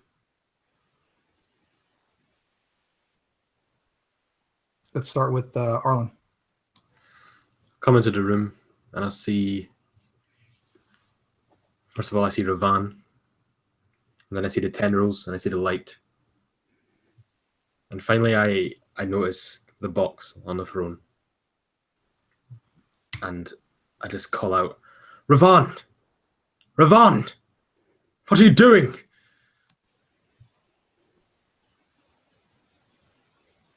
And Bika? You should have turned back. I told you to turn back. I didn't know. I didn't know what I asked you to do, but you should have turned back. You poor soul. And she will attack him. She will use her breath weapon. You need to get up close for, I think it's 15 feet on Green Dragons. Yes, it is. So she will run as close as she can. That's what's going to happen when she gets there. Now, hold a moment. Mm-hmm. Not knowing what's going on, not knowing what he just heard, you would just run up and attack him? I think, I'm trying not to metagame here, but he has the crimson tendrils, and he is standing over the box. And as far as I understood what he was doing, he's turning against us. Okay. Well, and so to flavor it and clarify for you too, I imagine as you enter the room, these tendrils kind of lean forward and they all plunge into me, and then you would see crimson wings start to emerge, and like this form starts to surround me.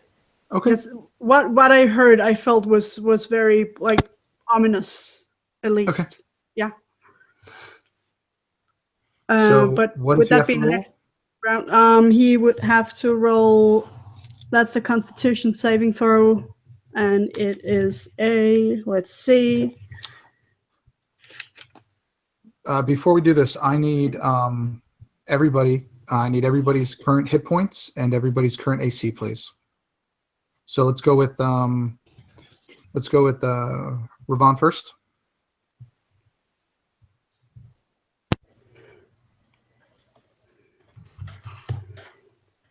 All right, it should be in chat for you. Okay.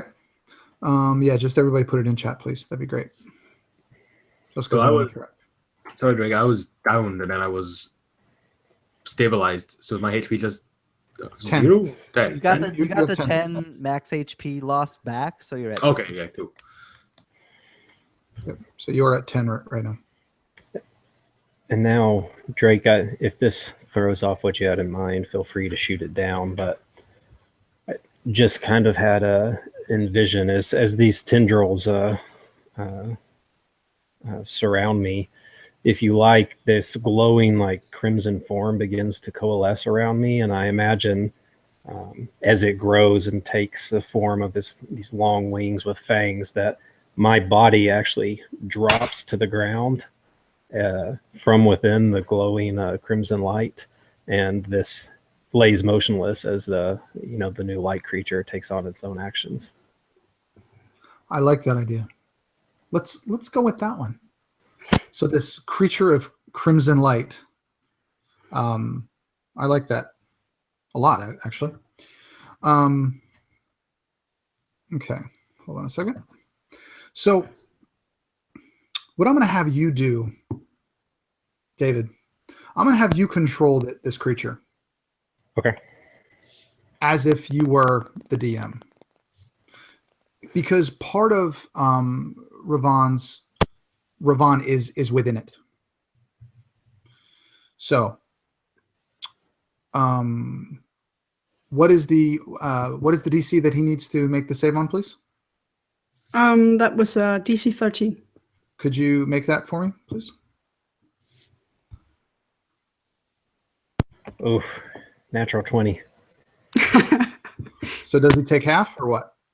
He takes half damage, yes. Okay, so roll your damage. Ooh, that's an 11. So that, do you round out or round 5. down? You usually, yeah, 5. okay, you round down, yeah. Okay. So he takes 5 damage. Shit, I really hope he's a traitor. And I'm going to let Arlen and and Jeff go too. So let's go with Arlen. What would you like to do? I'm standing there, and it's just everything's moving in slow motion, and Becca runs up, and Ravan's body falls. You know, Arlen, regardless of what's going on, he's going to run to Ravan's motionless body. He's just going to basically like just do some checks, like just shaking him, like Ravan, like clicking his fingers in his face, like, can you hear me, Ravan? And I look from his motionless body up at the crimson like horror that's above me, and just praying that there's enough of this Drow left that still remembers a time when we were comrades.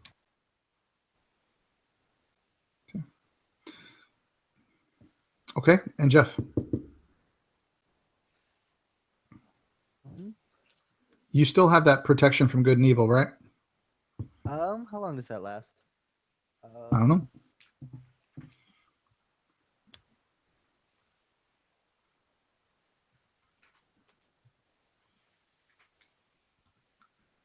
Uh, 10 minutes, so I'm going to say no. Okay. I would no. A lot happened. I think I cast it at like the beginning of the mummy fight. We covered a lot of ground in that room. Okay. Go ahead then.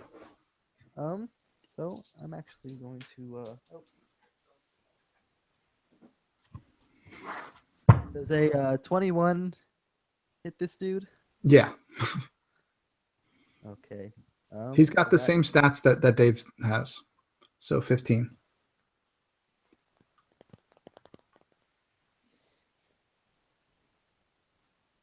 So Orson holds up his hands towards this creature, and suddenly in his hand, these like sparks begin to fly out, almost like a fuse on fireworks were lit. And as he holds his hands out, this burst of light just rushes towards this crimson creature. And as it impacts, it explodes. You see lights of all colors burst out of it, as if a firecracker went off in the room, as this dazzling radiant beam just slams into this creature. So that's going to be 22 radiant damage, as he's smashed with a level 3 guiding bolt. And the next attack made against him will be made with advantage. Okay. But now it's this creature's turn. So Dave, what do you think this creature would do? As it just got pelted with a very powerful guiding bolt. And it's something about the radiance of this. It's like the opposite of what this creature is made of. This creature is made of dark energy. This red and crimson is negative. What it was just slammed with is positive, holy energy.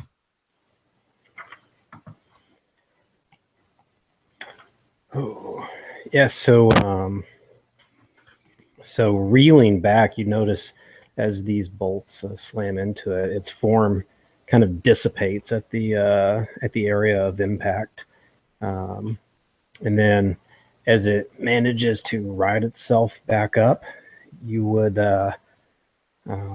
centered. Let's see. Are you guys so? Vika ran out in the middle of the room, centered on Orson. You notice that this just rain of almost looks like blood, like liquid red light, just starts pouring down in a 20-foot radius all around you. You'll need to do a Dex saving throw. What are you trying to cast?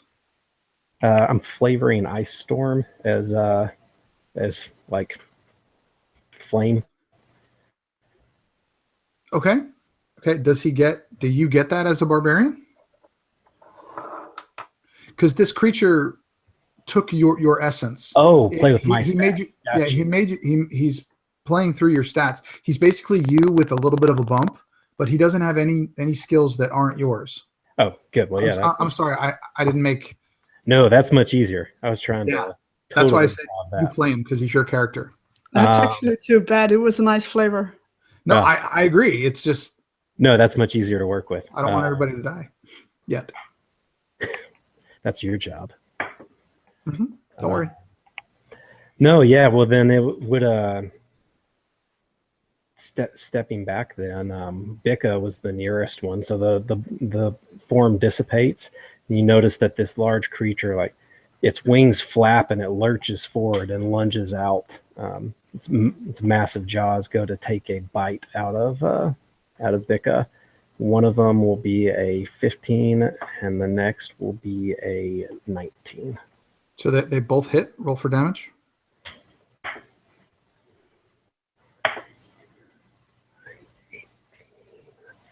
That would be 26 points. Piercing damage. Bika, what does this look like as you are impaled by this creature, leaving you on the verge of death? She takes one hit and has this aghast look. Even her being a dragonborn, you can still see this was more than she expected.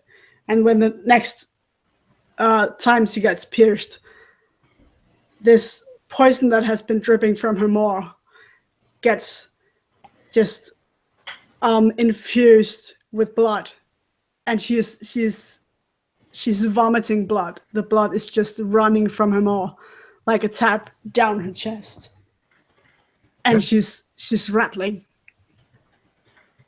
And coming back, it is your turn, Bika. As you get impaled, what would you do? We can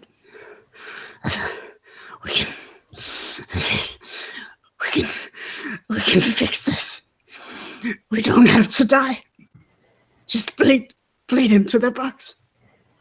We can fix this. You can turn back. We can all turn back. And she doesn't do any actions except from that. She's just trying to look at Revan, look into Revan's eyes and just implore him. Well, Revan is unconscious on the ground. This is more of his essence. Well, then that's where she's directing her focus. I would imagine that with this creature looks down with it and that crimson color kind of burning in his eyes, and he looks at you and smiles.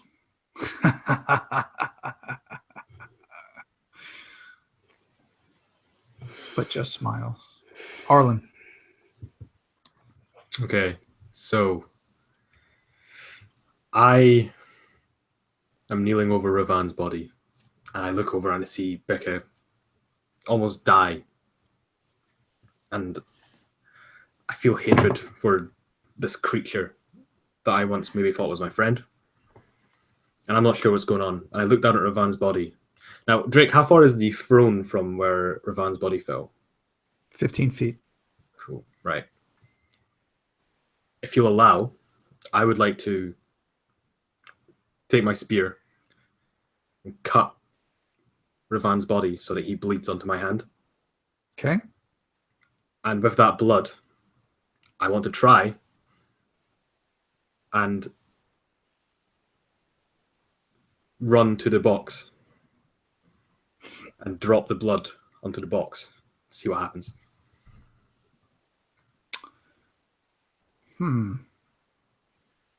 Okay. So as you pierce Ravan's body and you get his blood in your hand and you run over to this throne and you kind of dump it in, what do you imagine happens to this box? What do you think you hear, see, feel? As I approach the throne, you know, the throne's downstairs, isn't it? It's not up the stairs. It's actually, you go down towards it, right? Or is it up some stairs? No, it'd be a couple steps up, probably 4 or 5 steps up.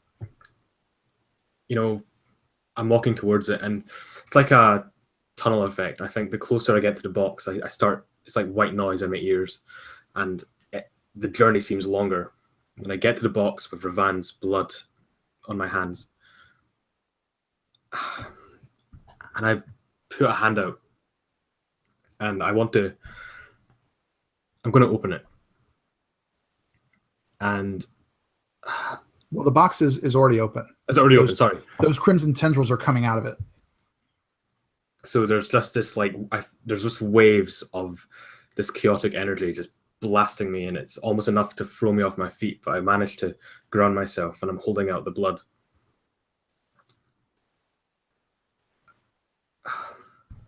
I want to throw it over to you guys. What do you think this box is like? What do you think's in it? Ravan, yeah. What do you think happens as your own blood gets poured into this box?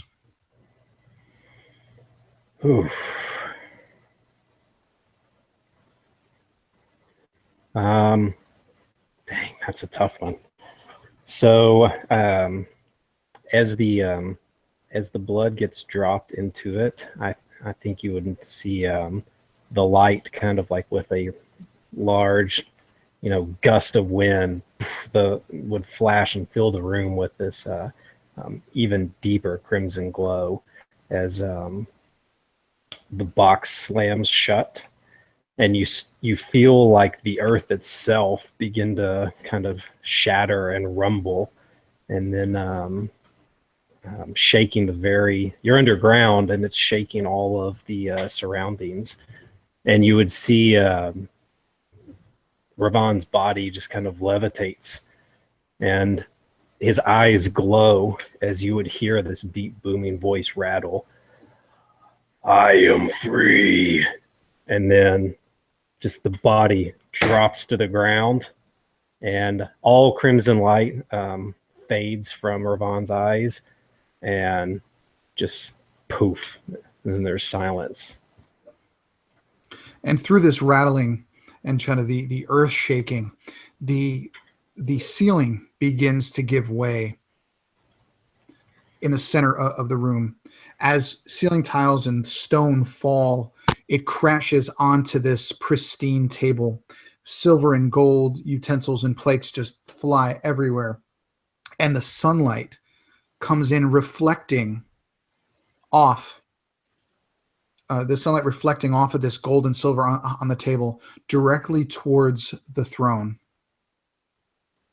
And in that sunlight, being bathed in that sunlight, you see the form of that same king that you saw sitting on his throne. You see this kind of iridescent figure pick up the box, looks at all of you, and nods. And you see that creature, or that figure, begin to levitate out through the ceiling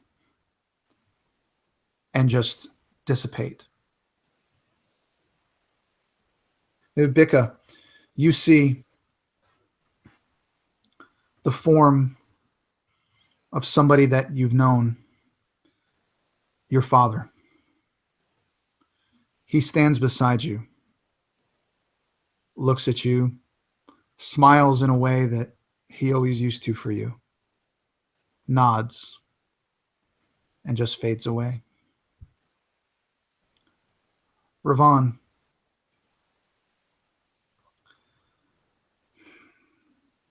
all you know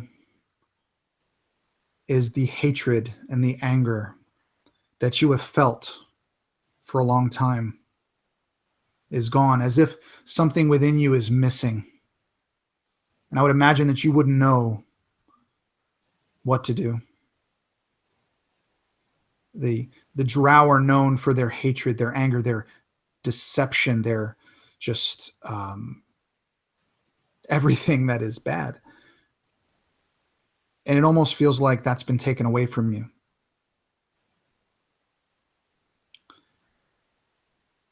And as all of you sit, looking at the throne room with all of its treasures, thousands of gold worth of gold and silver, gems, just everything in here is worth so much. Those tendrils that were coming out still remain, except now they emanate kind of a yellow hue. And the few areas that when the ceiling caved in, some sand came in. Those areas of sand that have fallen from the ceiling begin to turn green as grass grows, as flowers begin to sprout. And all of you inside your head hear, thank you. And that's where we end. Ooh, can I have like one addendum? Sure, go for it. I like to imagine that we hear this and Ravon is kind of set up and he's slunched over exhausted. And as we all hear that in our head, we look at each other in the eyes and kind of smile. And then Ravon like lowers his head exhaustedly.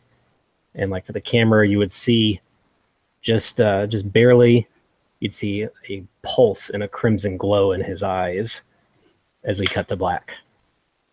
Yes. Awesome. Yeah. Yes. So yeah, that was interesting. Threw a bunch of twists and stuff in there. I mean, you guys tell me, and don't just say it was good. Like, honest feedback. How do you think it all went? Well, I can start. Yeah, I think it was a lot of fun, and I think we did really well. But I also think that one of the challenges is like pure mechanics. Maybe using D&D something rules heavy like D&D 5e for something like this would take players that are very good with the rules. I could feel myself being quite hampered by mechanics because I haven't actually played all that much. And it was new race, new class for me. So that I felt was taking a little bit away from the experience for me. But apart from that, I thought it was really, really fun, and I would love to do it again. Okay, Jeff, what about you, buddy? Yeah, I mean, overall, it was a lot of fun. I guess one thing that comes to mind for me, and maybe this is just me projecting here, but like, I got the sense, like, basically through the entire thing, like, each of us had because it's totally made up and there's no story for anybody to go off of, I felt like we each had our idea of how we wanted it to go based off what was happening and kept trying to, like, nudge it in that direction. And then somebody else would try to, like, nudge it in their direction and, like, nudge it back. And it's like, I feel like we had, like, these storylines that people were trying to create, but because there was no sense of, like, the definite story, and it's like, I was like, oh, it'd be cool if this happened, so I'm going to try to make it so this happens. But then, like, Dave would do something that's like, I could tell he wanted it to go this way, but I wanted it to go this way, and there was no kind of concrete way for it to go. And, like, that's everybody a challenge. was doing that. So it's like, it is kind of weird to, like, when you have such an open storyline and it's being created on the spot, like, how do you manage what people are trying to do without basically just, like, stepping on everybody else's toes? Well, it's like, I wanted to do this, so I'm going to try to make this happen. Right. It's like, I did that, and I got to sense other people had, like, had done similar things too. And it's like, how do you find that balance between, like, collaboration and, like, competition? I think that was kind of a weird strain in the game. Yeah, absolutely. But other than that, I mean, it was a lot of fun in the end anyways, but it was kind of an interesting push and pull there. Yeah, no, I definitely agree with that. As it's the first one, it's as running it was actually, I had to kind of pick and choose. Okay, I'm going to do that with this person, and then okay, that with this person. And it's impossible with no prep, or at least I'm not that good. I think I tied it in very well, but it was definitely a challenge to everybody. You're right, everybody. I feel like the gnome, did some things, and and I feel like Becca did some things, and the Droid, they were main characters. But you're right. Your cleric didn't really have a lot of the spotlight. But yeah, no, I absolutely agree with that. I think it was a very interesting dynamic, something that I haven't done before. But like I said, as long as you enjoyed it, that's the important thing to me. What about you, David? Yeah, I mean, that's a good point, Jeff. I guess I got two things. Is definitely picked up on what you got, but like to balance the other side of that, it felt like real life. Real life isn't always super exciting, but everyone's got their own little motives, their own little stories, and not all of them got as fully developed, which whether that's what you want in a game or not, that's another argument. But in one aspect, that made it feel a little more genuine to me. But overall, I think this was really cool, man. I kind of view it like going to the gym for a workout, but like for role playing and creativity. Because when I was putting the character together, man, that was a hustle, trying to scramble and get it all together, but then keep the playing in line with it. Yeah. I think for people who want to DM or just play in general, like, man, this was a challenge. So I think we're all going to come out better for it. That was a blast. Well, cool, man. I'm glad you had fun, and I've never played with you, so I mean, I think you did a hell of a job. So thank you for that. What about you, Charlie? Yeah, I guess I agree with everything 100% that's been said so far. Like what Jeff said, like it is difficult because a lot of us are also DMs and stuff. So once we get an idea in our head of how a story wants to go, we kind of, halfway through, like I said, like I had all these theories and I had all these cool ideas, and then it kind of goes a different direction, and you're like, oh, okay, well, we're doing this now. But that's natural, like especially when you're with creative people. My only thing would be to kind of reiterate what Lisa said, which was, yeah, like at the start, I would have liked more time to have worked on my character. Then I was kind of very, frantic. Yeah, I never played a gnome, never played a monk, so both things were very unfamiliar for me.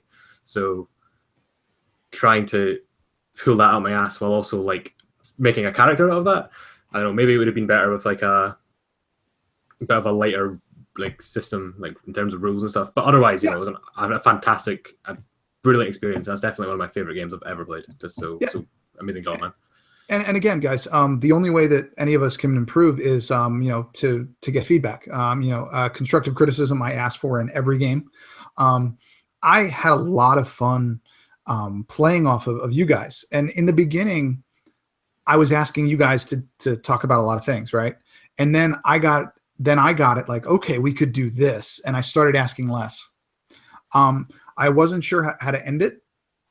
But from my perspective, I felt like I struggled a little bit. I kept going to each person, trying to move the spotlight around. But eventually, there has to be a focus. And so I was going, okay, everyone thought in the beginning that it was the Dragonborn. She was the traitor, right? But if you remember the things in the beginning, by the way, they were water weirds.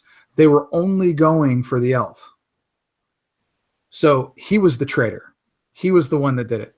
So I kept thinking that at first I thought it was going to be the Dragonborn. And then I'm like, no. And it just as a DM, I mean, I think we came up with a pretty rad story, but it was nerve-wracking. Like it was really difficult. Because like I said, I don't write down a lot of things. I don't prep a lot of things, but I know the story in my head, up and down, and every way you can imagine. So I'm prepared to respond to it. This one was scary. Like it was a little stressful for me, to be honest. But I think it can only make us better.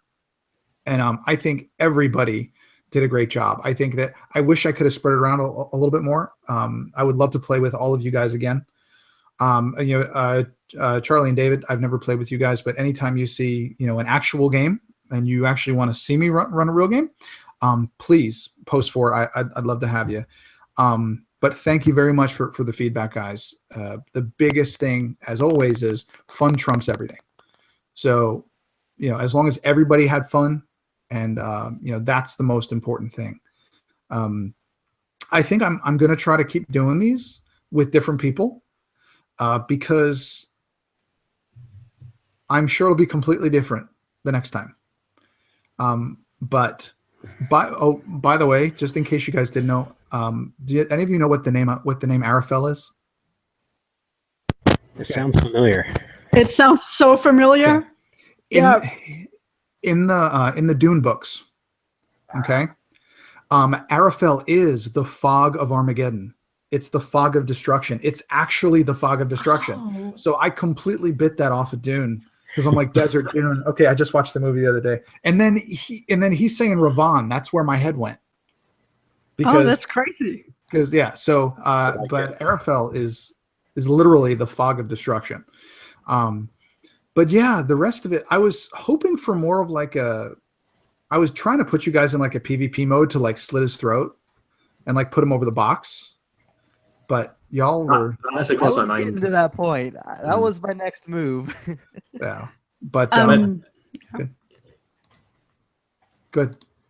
Yeah, I mean that definitely crossed my mind towards the end there when Arlen was kneeling over his body and I thought like, okay, like should I just attack? Is this going to be one of these things where we just got to kill the guy, or do I just slit his throat and then will that kill the that's the great thing about it. It's just all that stuff going through my head. Yeah, and in fact, if he didn't turn into the weird spectral ghost thing, I was gonna hold person him and just beat the crap out of him while he was paralyzed. But then he had to turn into some weird ghost monster, and that made it all weird. Well, that's the thing. I was actually going to stretch that a little bit more when the blood was in there. I was going to probably give a few more rounds to do things, but David was like, "Okay, it closes the box. Okay, no problem." I was going to stretch it out a little bit, but so I was actually envisioning, like Jeff said, we built our own little side story that some like shadow dragon somewhere inhabited me in the Underdark, and that was like trying to find its way free. So somehow, I don't know, I was making it up. I figured you guys freed something terrible. Well, all of you're more than welcome to continue the story of this game in your own games. Oh, I'm going to steal pieces for sure. Oh, yeah, no, absolutely. I steal them and own it. Every good idea, steal and own in this community. But yeah, guys, I'm going to stop the broadcast now. But does anybody want to do any outros, or are we just good? We're good. I'm good.